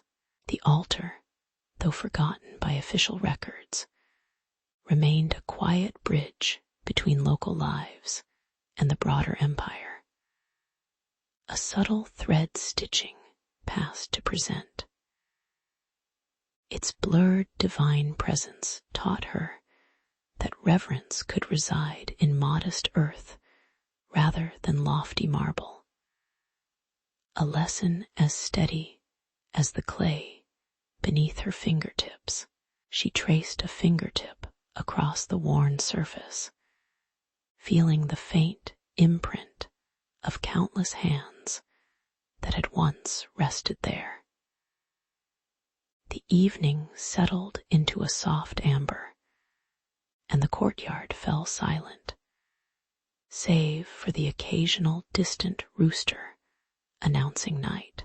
In that stillness, history seemed to yawn, weary yet content with the simple perseverance of human devotion. The sun had already softened to a pale amber as Livia, a mid-40s scribe, stepped onto the cracked stone platform of the provincial shrine. Beside her, Marcus, a veteran centurion with sand-stained boots, lifted the moss-covered slab to reveal faint Latin lettering that had survived centuries of rain. The inscription described a clay altar, its surface smoothed by generations of hands that pressed small figures into its belly. A gentle breeze carried the faint scent of river reeds, reminding them of the nearby water that once fed the rites. Together they traced the grooves with careful fingers, feeling the cool stone while the world around them seemed to hold its breath. Their quiet study was interrupted by the arrival of the imperial magistrate, whose cloak rustled like dry leaves in the corridor. He stared at the altar with a narrowed gaze, his voice low as he whispered of unregulated cults that could undermine the grain tax. The magistrate's shadow fell across the clay, and Livia sensed the weight of imperial oversight pressing down on the humble shrine. Marcus recalled his campaigns, where disciplined order had kept rebellion at bay, and now felt the same edge of suspicion. The air grew colder, the river's distant murmurs sounding less like a hymn and more like a warning. Yet the altar itself told a quieter story, its carvings showing tiny, indistinct figures whose faces were forever blurred by the play of light and dust. Small clay dolls, hand-molded in the shape of local farmers, were arranged in seasonal circles, each accompanied by a shallow cup meant for secret libations.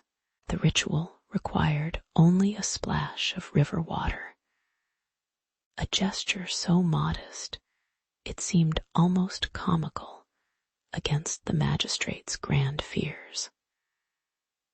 The irony lay in how a community's simple gratitude could be mistaken for subversion, a notion that made the stone seem to smile faintly as the magistrate turned away. The reed-scented wind whispered, and the clay figurines remained, mute witnesses to an ordinary devotion. Days slipped by with the rhythm of market stalls and the steady clang of the nearby forge, and the shrine returned to its usual quiet. Livia would often pause by the altar during her evening walk, the cool stone under her palm a reminder of continuity. Marcus, now retired, sat on a low bench nearby, watching the river's surface ripple without haste, listening to distant children's laughter. The magistrate's decree faded into paperwork, while the clay figurines collected a thin layer of dust, untouched but not forgotten. Evening light painted the terracotta tiles with a soft orange glow, and the shrine seemed to breathe in sync with the village's slow heartbeat. In the quiet after the magistrate's visit, Livia reflected on how the altar embodied both resilience and fragility, a stone ledger of human hope. Marcus thought of the soldiers he had led, realizing that even the sternest commands softened when faced with the simple act of offering water to a river deity. They both understood that history often preserves the mundane weathered inscriptions, clay figurines, a quiet river, rather than the grand battles sung by poets. The shrine, with its blurred faces and modest libations, reminded them that the greatest reverence can reside in the unnoticed moments between breaths. As night settled, the air grew cooler, and the river's murmurs became a lullaby, urging the two to carry forward the quiet dignity they had uncovered. At the edge of the hill, the provincial shrine rested on a low terrace of packed earth, its modest clay altar bearing a dozen faintly painted figures. Livia, a middle-aged weaver whose hands were stained with wool, had tended the altar for years, polishing the smooth surfaces each evening as the sun slipped behind the vineyards. One afternoon, a decree arrived, sealed with the governor's bronze stamp, ordering the altar's dismantling to make way for a new road. The messenger read the order aloud, and the few townspeople gathered in the shade of an olive tree, their murmurs turning to uneasy silence. Livia felt a quiet weight settle on her shoulders, as if the very soil beneath her feet grew denser.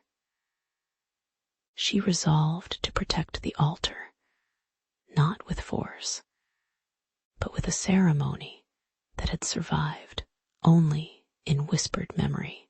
The next morning, a detachment of Roman soldiers marched down the dusty lane, their sandals striking the stones in a steady rhythm that echoed off the walls of the nearby villa. Their centurion, his helmet polished to a dull shine, pointed at the altar and ordered the men to begin demolition, while his men hefted wooden levers and crude hammers. Livia slipped away into the narrow courtyard behind the shrine, gathering a handful of women and children who still remembered the old rites. She instructed them to bring small bowls of water, bundles of dried rosemary, and a handful of red clay, each item placed gently on the altar's base. The soldiers paused, their eyes flickering between the sturdy clay figures and the hesitant crowd, as a low wind brushed the stone steps. A tension settled, thin as dust, as both parties waited for the first sound of the ritual. As the first bowl of water was poured, the clay figures seemed to inhale, their faces remaining forever blurred by the flickering torchlight. A faint phosphorescent glow rose from the cracks in the clay, casting a soft amber halo that made the soldiers lower their blades for a moment. The townsfolk exchanged skeptical glances, their eyebrows rising in quiet amusement at the unexpected light. One guard, his voice a hushed chuckle, asked whether the spirits had arrived early, while the centurion merely adjusted his belt and stared at the ground. The irony of the scene lay in the stillness. An ancient practice, long thought dead, now performing a modest spectacle before a modern bureaucracy. The ceremony continued with measured breaths. Livia whispered a low chant, her voice barely disturbing the rustle of leaves above the shrine. Hands brushed the cool clay, feeling the slight give of the earth that had been molded and left to dry for generations. A subtle vibration traveled through the terrace, like a faint heartbeat, and the glow deepened just enough to illuminate a small patch of dust on the altar's edge. The soldiers, their armor now silent, shifted their weight and listened, while the skeptical townspeople settled into a quiet that felt oddly reverent. The earth spirits, though unseen, seemed to settle into the soil, and the clack of hammers ceased, replaced by the distant call of a nightingale. In that calm pause, the order to destroy faded into the background, overtaken by the simple act of remembering. When the sun rose pale and warm, the soldiers departed, leaving the altar intact, but quietly altered by the night's unseen glow. Livia brushed away the remaining water, her fingers feeling the lingering coolness of the clay, as if it held a secret memory. The townspeople returned to their routine, pausing now and then to glance at the altar. Their earlier skepticism softened into a quiet respect. The governor's decree remained on the parchment, but the physical act of demolition never materialized, leaving a subtle lesson in the balance between authority and tradition. In the later years, the altar stood as a modest landmark, its faint light long gone. Yet its presence reminded those who passed that even small, forgotten practices can endure when tended with patient hands. In the cool dusk, of a small Roman province, Livia stood beside a modest shrine built of sun-baked bricks. Its modest altar, fashioned from the same clay that lined the nearby riverbank. The air carried the faint scent of wet earth and the rustle of woolen tunics as villagers gathered, each hand holding a small wooden cup that clinked softly against their hips. Livia's fingers traced the worn edges of the altar, feeling the coarse grit that had survived generations of seasonal floods. Around her, the low murmur of conversation rose and fell like a steady tide, punctuated by the occasional clack of a pottery wheel in a nearby workshop. The scene felt ordinary, yet the weight of the ancient practice lay hidden beneath the simple surface, awaiting the night to reveal its quiet demand. When the moon edged higher, the night rite commenced, and a low hum rose from the altar as oil lamps flickered, casting trembling amber shadows on the clay. Livia lifted a modest offering, the cool metal of the chalice tingling against her palm, and the altar responded with a soft, almost audible sigh as molten clay began to seep from fissures. Warm droplets hissed upon the stone, their glow illuminating the faces of the gathered, which remained blurred by the shifting light, like silhouettes caught in a gentle fog.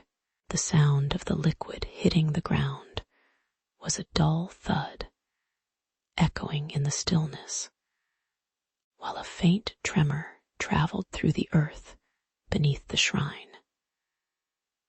The villagers watched with a mixture of reverence and nervous curiosity as the altar slowly opened like a mouth, revealing darkness that seemed to inhale the night air.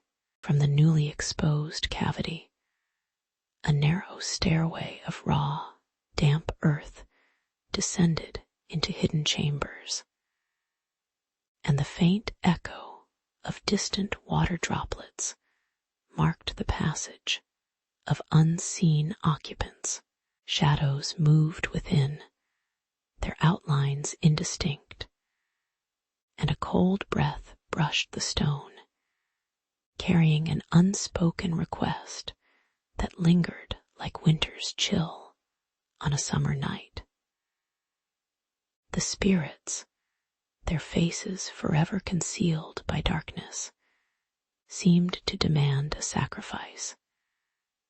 Their presence felt more as a pressure upon the shoulders of those present. Livia sensed the governor's men approaching, their boots clicking against the cobblestones, a reminder of authority that could crush the delicate balance of tradition. The irony lay in the juxtaposition of an ancient, fragile ritual against the ironclad hand of imperial governance, both pressing for a resolution that would satisfy neither fully. Livia steadied her breath, feeling the cool clay against her cheek as she considered the weight of the choice before her, her heart beating with a rhythm as steady as the distant river. She lowered her gaze to the trembling hands of a child clutching a simple wooden toy, the child's breath forming a small cloud in the night air. With measured steps, she placed a modest loaf of barley bread upon the altar, an offering of sustenance rather than blood. the warm crust emitting a faint steam that rose like a quiet prayer. The spirits' unseen faces seemed to soften, their demand receding like a tide that chose to withdraw, while the distant clang of the governor's entourage faded into the background.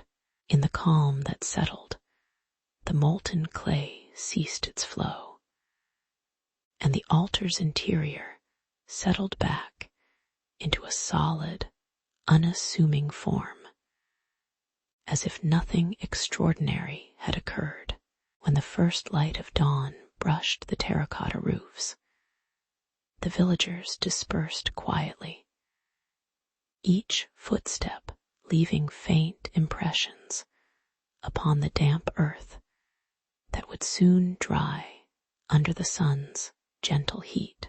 Livia lingered, feeling the lingering warmth of the clay beneath her palms, a tactile reminder of the night's delicate negotiation.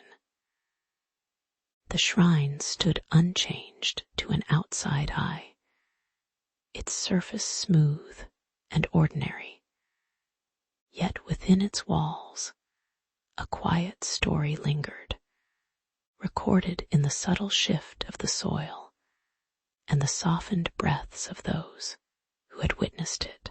History, like the river beside the shrine, flows onward, carrying with it the muted echoes of choices made in shadows, reminding future generations that even the smallest acts hold a quiet weight. In the soft hush of morning, the world seemed to exhale, allowing the memory of the clay's reckoning to settle like dust on a forgotten shelf. Livia stepped across the cracked flagstones of the hilltop shrine, her sandals stirring a thin layer of dust that clung to the warm stone. The clay altar, half buried in the earth, exhaled a faint, earthen scent that reminded her of rain on dried riverbeds.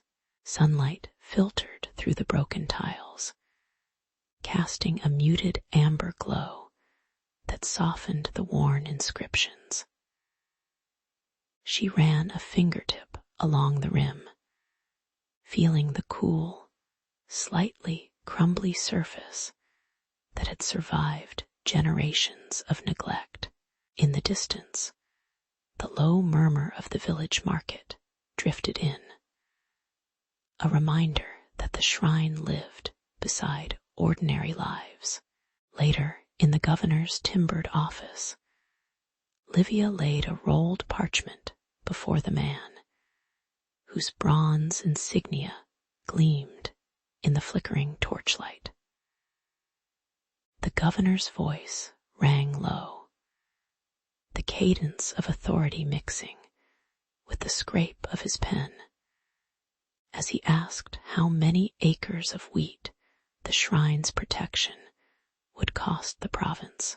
Livia could hear the faint rustle of parchment, the tick of an hourglass, each grain marking time, that felt heavier than the stone altar she loved. While she argued that the clay altar was a repository of communal memory, not a tax ledger, the governor's eyes flickered to the window where wind rustled the reeds, and the air grew still, as if the walls themselves held their breath, waiting for a decision that could seal the shrine's fate. When the governor finally nodded, his agreement came with a curious clause. The altar would be listed as a cultural heritage site, yet it must also serve as a modest tribute to the empire's prosperity. He smiled faintly, a wry curvature that seemed to acknowledge the absurdity of protecting fragile clay while demanding its use for imperial display. The priesthood, whose faces remained hidden beneath hooded cloaks, whispered prayers in a voice that melted into the stone, their silhouettes blurred by the dim light. Livia watched the ink dry, noticing how the official seal pressed a cold metal imprint onto the parchment, a reminder that bureaucracy often cradles reverence with a bureaucrat's iron grip. The irony settled like dust on the altar, unnoticed by most, yet palpable to those who tended its silent rituals. In the evenings that followed, a handful of villagers gathered around the altar, their hands damp with water as they shaped fresh mud into miniature votive figures. The soft thud of mallets against clay resonated gently, punctuated by the occasional sigh of an elderly woman smoothing a curve with a side breath. Lantern light painted amber circles on the surrounding walls, while the faint scent of burned incense drifted lazily, mingling with the earthy aroma of wet clay.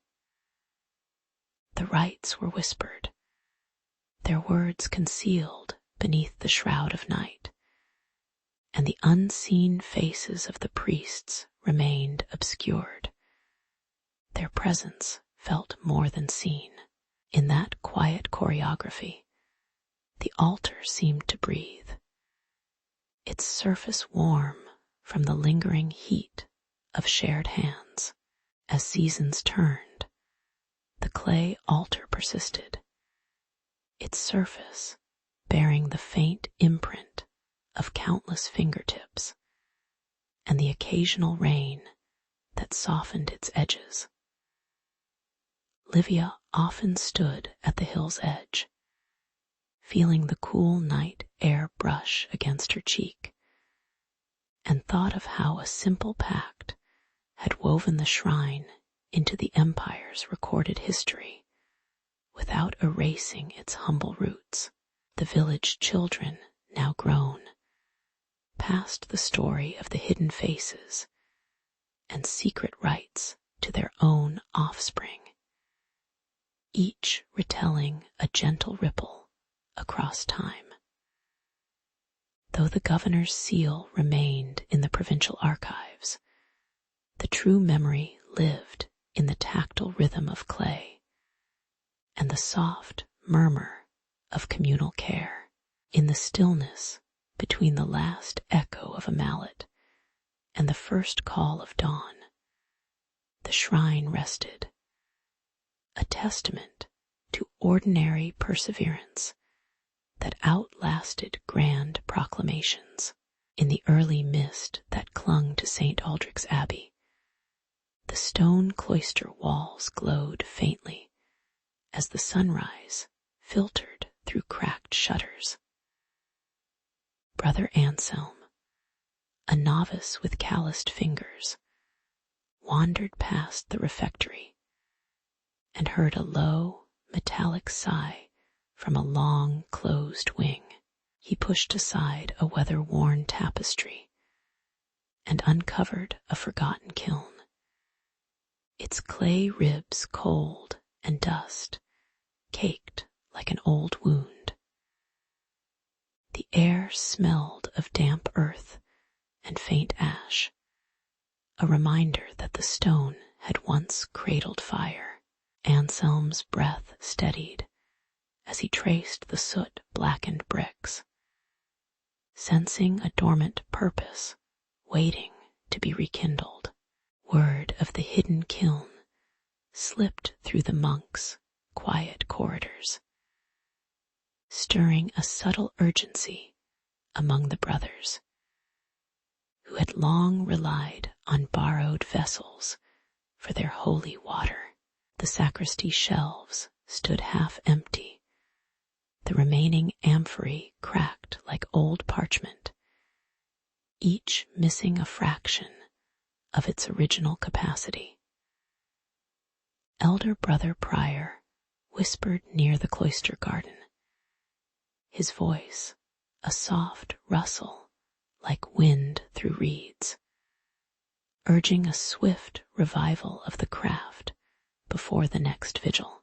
Anselm felt the weight of expectation settle on his shoulders, the cool stone of the kiln pressing against his back, as if urging him forward.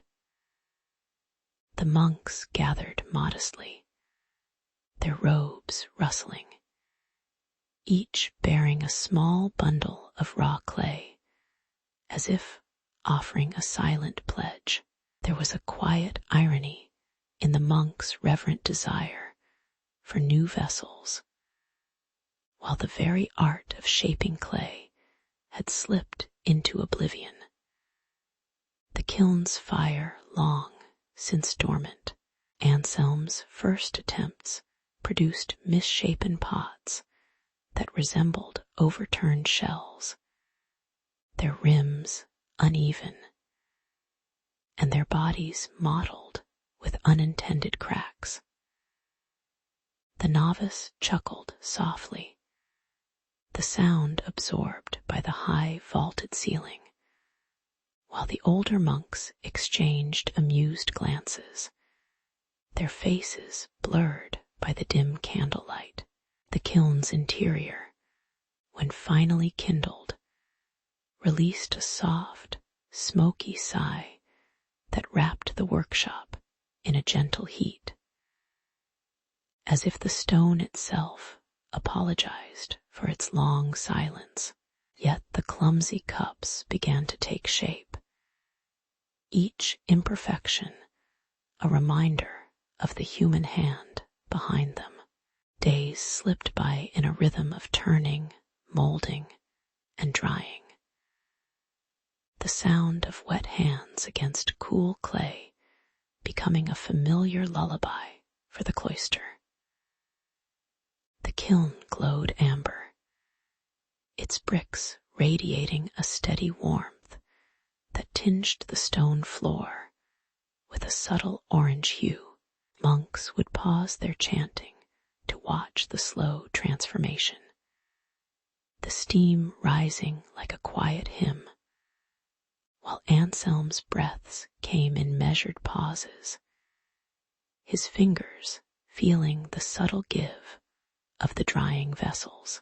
When the fire dimmed, the newly formed pots emerged with a soft, earthen scent, their surfaces smooth, yet bearing the faint fingerprints of their maker.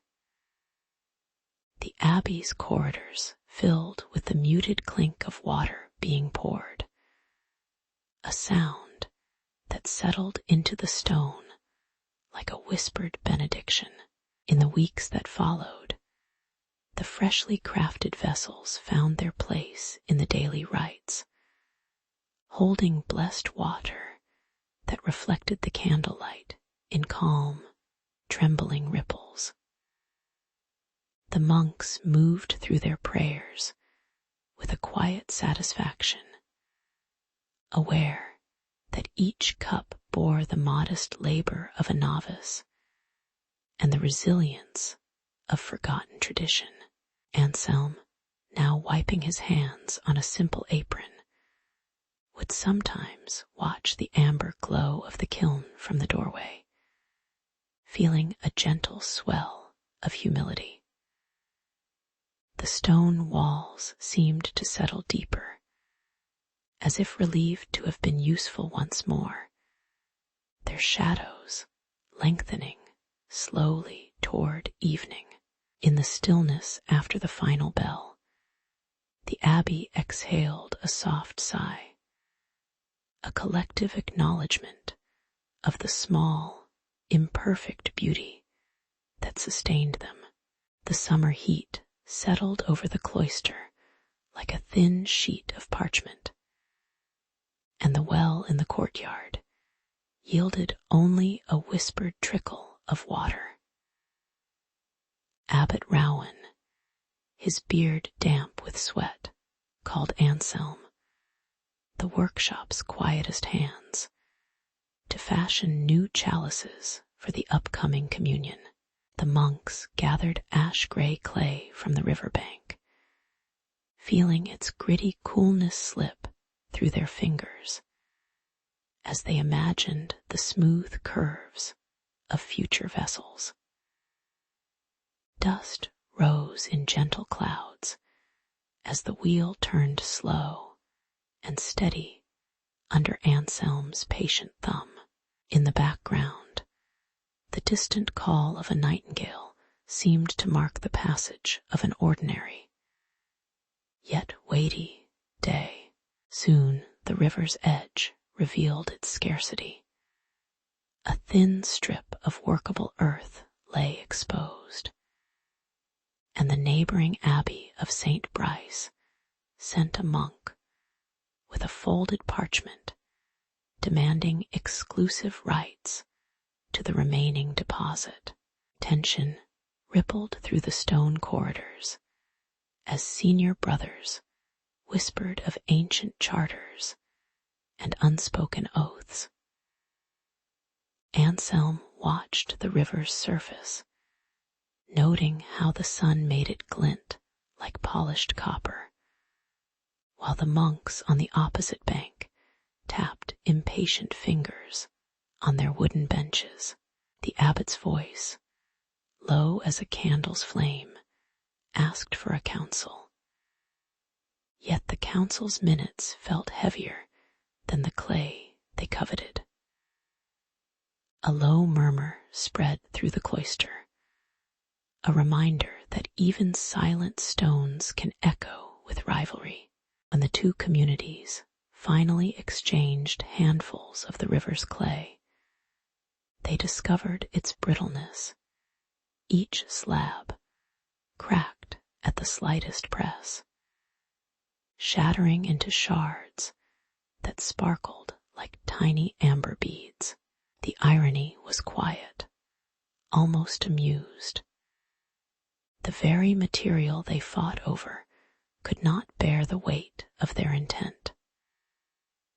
Monks from both abbeys sat together on the cracked tiles, sifting the dust with patient hands, chuckling in muted tones as they realized the futility of the dispute. The wheel in Anselm's workshop spun slower, its rhythm matching the soft rustle of dried leaves outside. In that shared silence, the competition softened into a collaborative gesture, as if the river itself had whispered a gentle lesson. Anselm resumed his work, his fingers now coated with the powdery remnants of the river's clay, shaping each chalice with deliberate, measured strokes.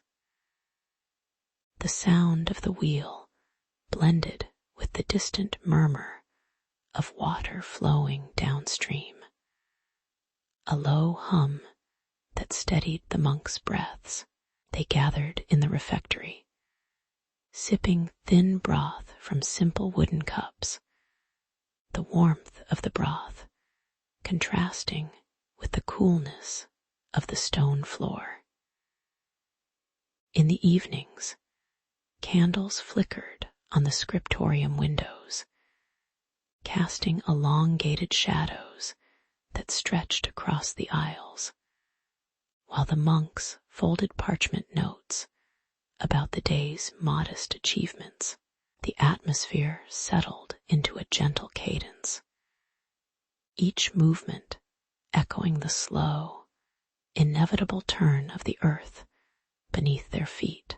As autumn's first chill crept through the cloister arches, the newly completed chalices rested on a low shelf, their unglazed surfaces bearing the faint fingerprints of human endeavor.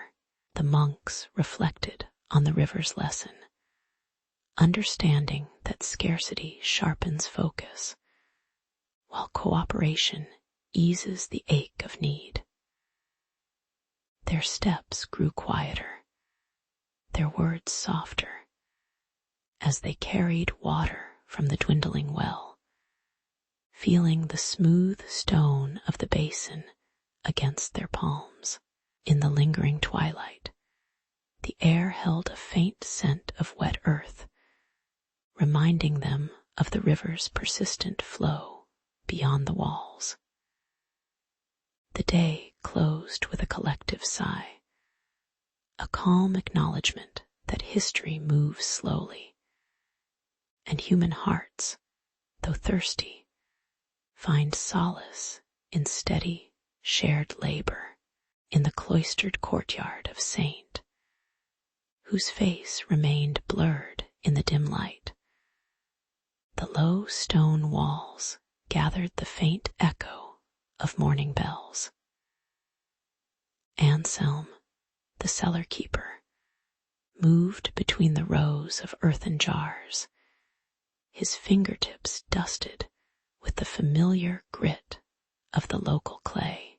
The great kiln, a squat, brick-lined belly, exhaled a steady, warm breath that curled like smoke above the composted ash. Monks in simple, undyed habits watched from the arched doorway, their eyes half closed as they counted the turning days. Their rituals required plain vessels, each jar stamped with a modest cross, whose outline remained hidden in the dim light. The rhythm of the day settled into a quiet cadence, as steady as the slow cooling of the pots inside. Late in the afternoon, a sudden crack rang through the stone, and a thin tongue of flame licked the kiln's lower ribs. The orange flare reflected in the monk's glazed eyes, and the scent of burning mud rose sharp and acrid. Anselm lunged, his hands blistered as he shoved a heavy door against the growing heat, the metal groaning under his grip. The courtyard filled with the hiss of collapsing fire, the crackling of dry straw, and the distant toll of a bell that seemed to hesitate. Shards that had not yet hardened clattered onto the cold floor, their smooth surfaces now speckled with soot. The monks whispered hurried prayers, their words muffled by the sudden rush of smoke that curled around the stone arches. As the last ember sputtered, a lone pilgrim entered the yard, his mantle dusted with road-borne dust, and his satchel clinking with an unusual weight. He offered Anselm a lump of silvery clay, its surface cool and faintly metallic, gathered from a distant river that never met the monastery's waters. Some brothers recoiled, fearing that foreign earth might dilute the purity of their supplications, their faces remaining hidden in the shadows of the doorway. Anselm, however, sensed a quiet joke in the pilgrim's grin, as if the universe had delivered a spare piece of pottery at the moment of loss. The air held a soft irony. The very material they feared could corrupt their prayers now smelled of rain and promise, while the fire's scarred remains whispered of impermanence. After a moment's hesitation, the monks allowed the pilgrim to set the silvery clay beside the ruined shards, The contrast of ash and moon, gray, inviting a hesitant smile. With the fire quenched, the monks returned to their measured tasks, arranging the broken pieces in neat piles that glimmered like pale bones on the stone floor. Anselm mixed the new clay with a measured splash of river water, his hands moving slowly, feeling the cool slip between his fingers. The kiln was reborn under a blanket of wet straw, the orange glow now a steady ember that breathed a gentle heat into the evening air. The pilgrim settled on a bench, his eyes half closed, listening to the soft thud of mallets as apprentices tapped the wet pots into shape.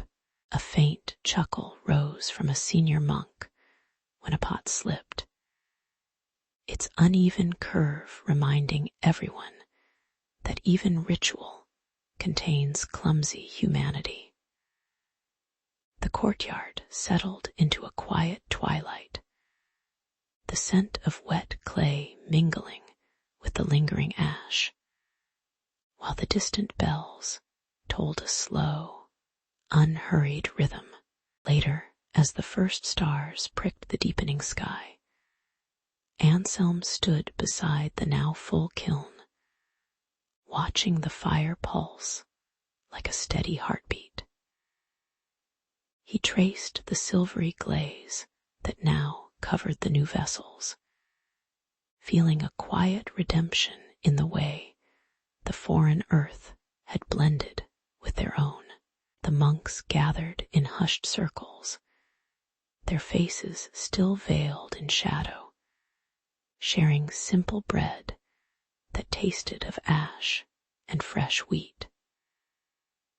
In the soft glow, the memory of the blaze softened, leaving behind not only the scorch marks, but a lesson that resilience often arrives wrapped in unexpected gifts.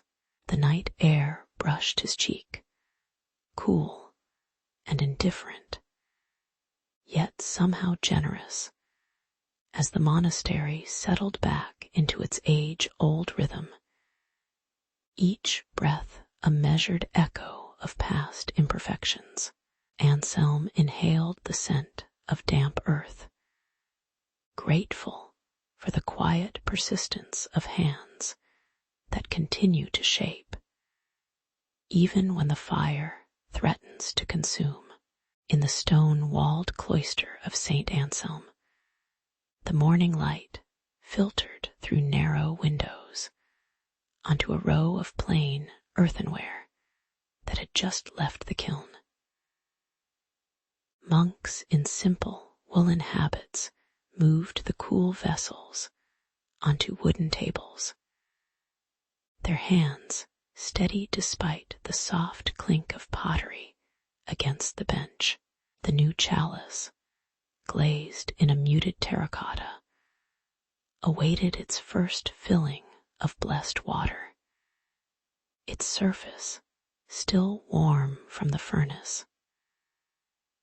A few novices traced the faint speckled pattern with reverent fingertips, feeling the uneven texture that spoke of human labor. Around them, the scent of fresh wheat bread mingled with the faint incense drifting from the chapel, marking the start of the high feast. As the monks began the chant, a messenger from a neighboring abbey arrived, his boots echoing against the stone corridor, voice carrying a thin whisper of accusation. He claimed the newly forged vessels were too ornate for the order's simple vows, suggesting that the abbot had overstepped the bounds of humility. The tension hung in the air like a damp cloth, and several brothers exchanged brief glances, their breaths momentarily visible in the cool stone. The chanting monks, however, continued the low melody, each syllable a measured ripple in the vaulted space. The rival abbot's words seemed to dissolve into the stone. Yet a faint tremor rose from the chalice, unnoticed by most, but felt by those who touched its rim. When the water was poured, the chalice emitted a soft, resonant hum, a subtle vibration that matched the cadence of the monk's chant. The unexpected tone acted as a quiet rejoinder, its gentle echo filling the nave and rendering the rival's protest almost invisible. Listeners felt the vibration through their fingertips, a warm, low tremor that lingered like an afterthought. The hum lingered for several breaths before fading, leaving the stone walls unchanged, but the minds of the monks slightly amused by the accidental sermon. In the stillness that followed, the rival abbot's accusations fell silent, as if the vessel itself had spoken a word of patience. Later, under the dim glow of the evening candles, a figure slipped a stone into the vaulted recess where the chalice rested, hoping to shatter the resonant symbol of the feast. The stone clinked against the clay, but the vessel's thick walls absorbed the impact, producing only a dull thud that reverberated faintly through the floorboards. The monks, sensing the disturbance, paused their quiet meals, their eyes narrowing not in anger, but in measured curiosity. A senior brother lifted the chalice, feeling the lingering warmth and the faint echo of the earlier hum, and placed it gently back on the altar. The would-be saboteur withdrew, his plan thwarted not by force, but by the simple resilience of handmade pottery, and the night settled into a gentle, unhurried rhythm. When the feast concluded, the monks cleared the tables in a slow, practiced motion, the clatter of plates softened by the thick wool of their cloaks. The chalice, now empty, rested on a stone ledge, its surface cool and still. Yet the memory of its hum persisted like a quiet echo in the stone. In the quiet that followed, each brother reflected on the day's subtle lesson, that humility can be housed in clay, and that a modest vibration may speak louder than a shouted claim. The courtyard outside breathed a cool night air, rustling the leaves of a lone olive tree, its shadows playing across the stone path. With a final sigh, the monks retreated to their cells, the resonance of the vessel lingering in the soft darkness like a whispered lullaby. In the early autumn of the 12th year, the cloister's stone corridors hummed with the soft scrape of wet hands shaping earth. As Brother Anselm guided a modest group of novices through the damp scent of fresh clay, the sun filtered through narrow windows, casting amber rectangles on the rough benches where the apprentices rolled the doughy material into shallow bowls. Each vessel, still warm, seemed to pulse with a quiet anticipation, its lip catching the faint rustle of robes as the monks moved in careful silence. Outside, the garden's rosemary swayed against the chill, and the steady drip of rain on the courtyard stone marked a rhythm that matched the worker's breath. Anselm, his face obscured by the shadow of his hood, whispered a simple prayer of thanks, not for glory, but for the humility of hands that could coax shape from raw earth. Weeks later, a low murmur spread through the west wing, a tension that settled like dust on the vaulted ceilings, as an unnamed brother voiced doubts about the new practice.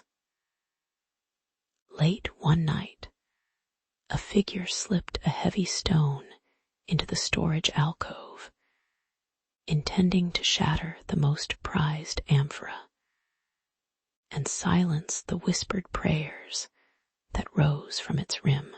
The impact resonated through the quiet stone, sending a shiver through the cold tiles. Yet the vessel's body held, its glaze cracking only at the edge, a thin line like a scar. The monks gathered, their steps muted, eyes fixed on the imperfect surface, while the night wind whispered through the open shutters, carrying the faint scent of wet earth. The attempted sabotage, though concealed, left a lingering tension that made every subsequent touch of clay feel both cautious and deliberate.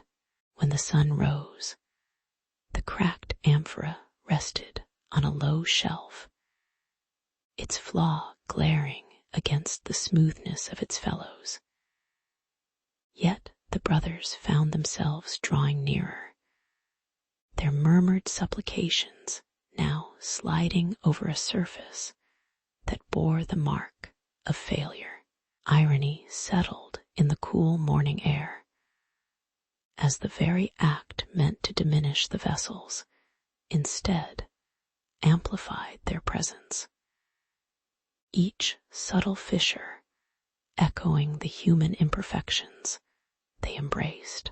The monks began to place small tokens, a sprig of lavender, a drop of oil against the scar, their fingertips brushing the cool glaze, feeling the faint heat that lingered from the night's strike. The cloister's stone walls seemed to absorb the soft sighs, turning them into a gentle hum that blended with the distant clatter of the kitchen's copper pots. In this quiet acknowledgement, the pottery became a conduit, not despite the damage, but because of the humble reminder that even the sacred can be marred and still serve. Days slipped into weeks, and the abbey settled into a rhythm where each morning began with a quiet procession of hands cupping water and pouring it over the rim of the resilient vessels. The sound, a thin, melodic lilt that mingled with the rustle of parchment. The monks, now accustomed to the subtle crack, arranged the bowls in a low wooden rack, their earthy tones complementing the warm glow of candlelight that flickered against the stone floors. Anselm's silent guidance became a part of the daily cadence, his presence felt in the gentle press of a palm against cool clay, a fleeting warmth that lingered. The air carried the sweet aroma of wheat bread being broken nearby, and the faint crackle of fire in the refectory offered a comforting backdrop to the steady murmur of prayer. In this settled cadence, the pottery's resonance settled into the very heartbeat of the cloister, a soft, enduring echo of devotion.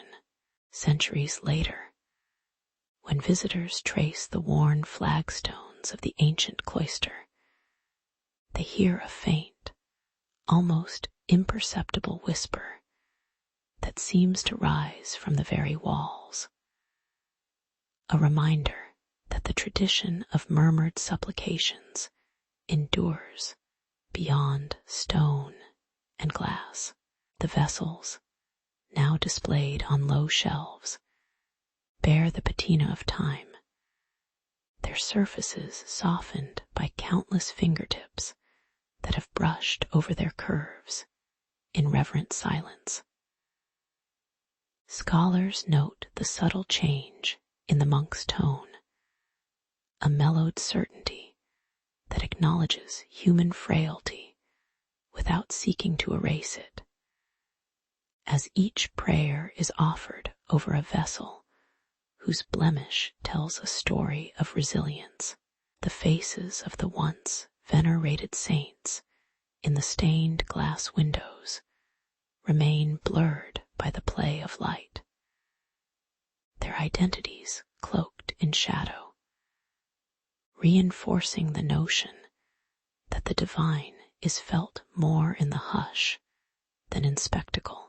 In the lingering cool of the cloister's evening, the air rests still, carrying the gentle hum of past prayers, a quiet testament that even the smallest, imperfect objects can bear the weight of centuries of humble hope.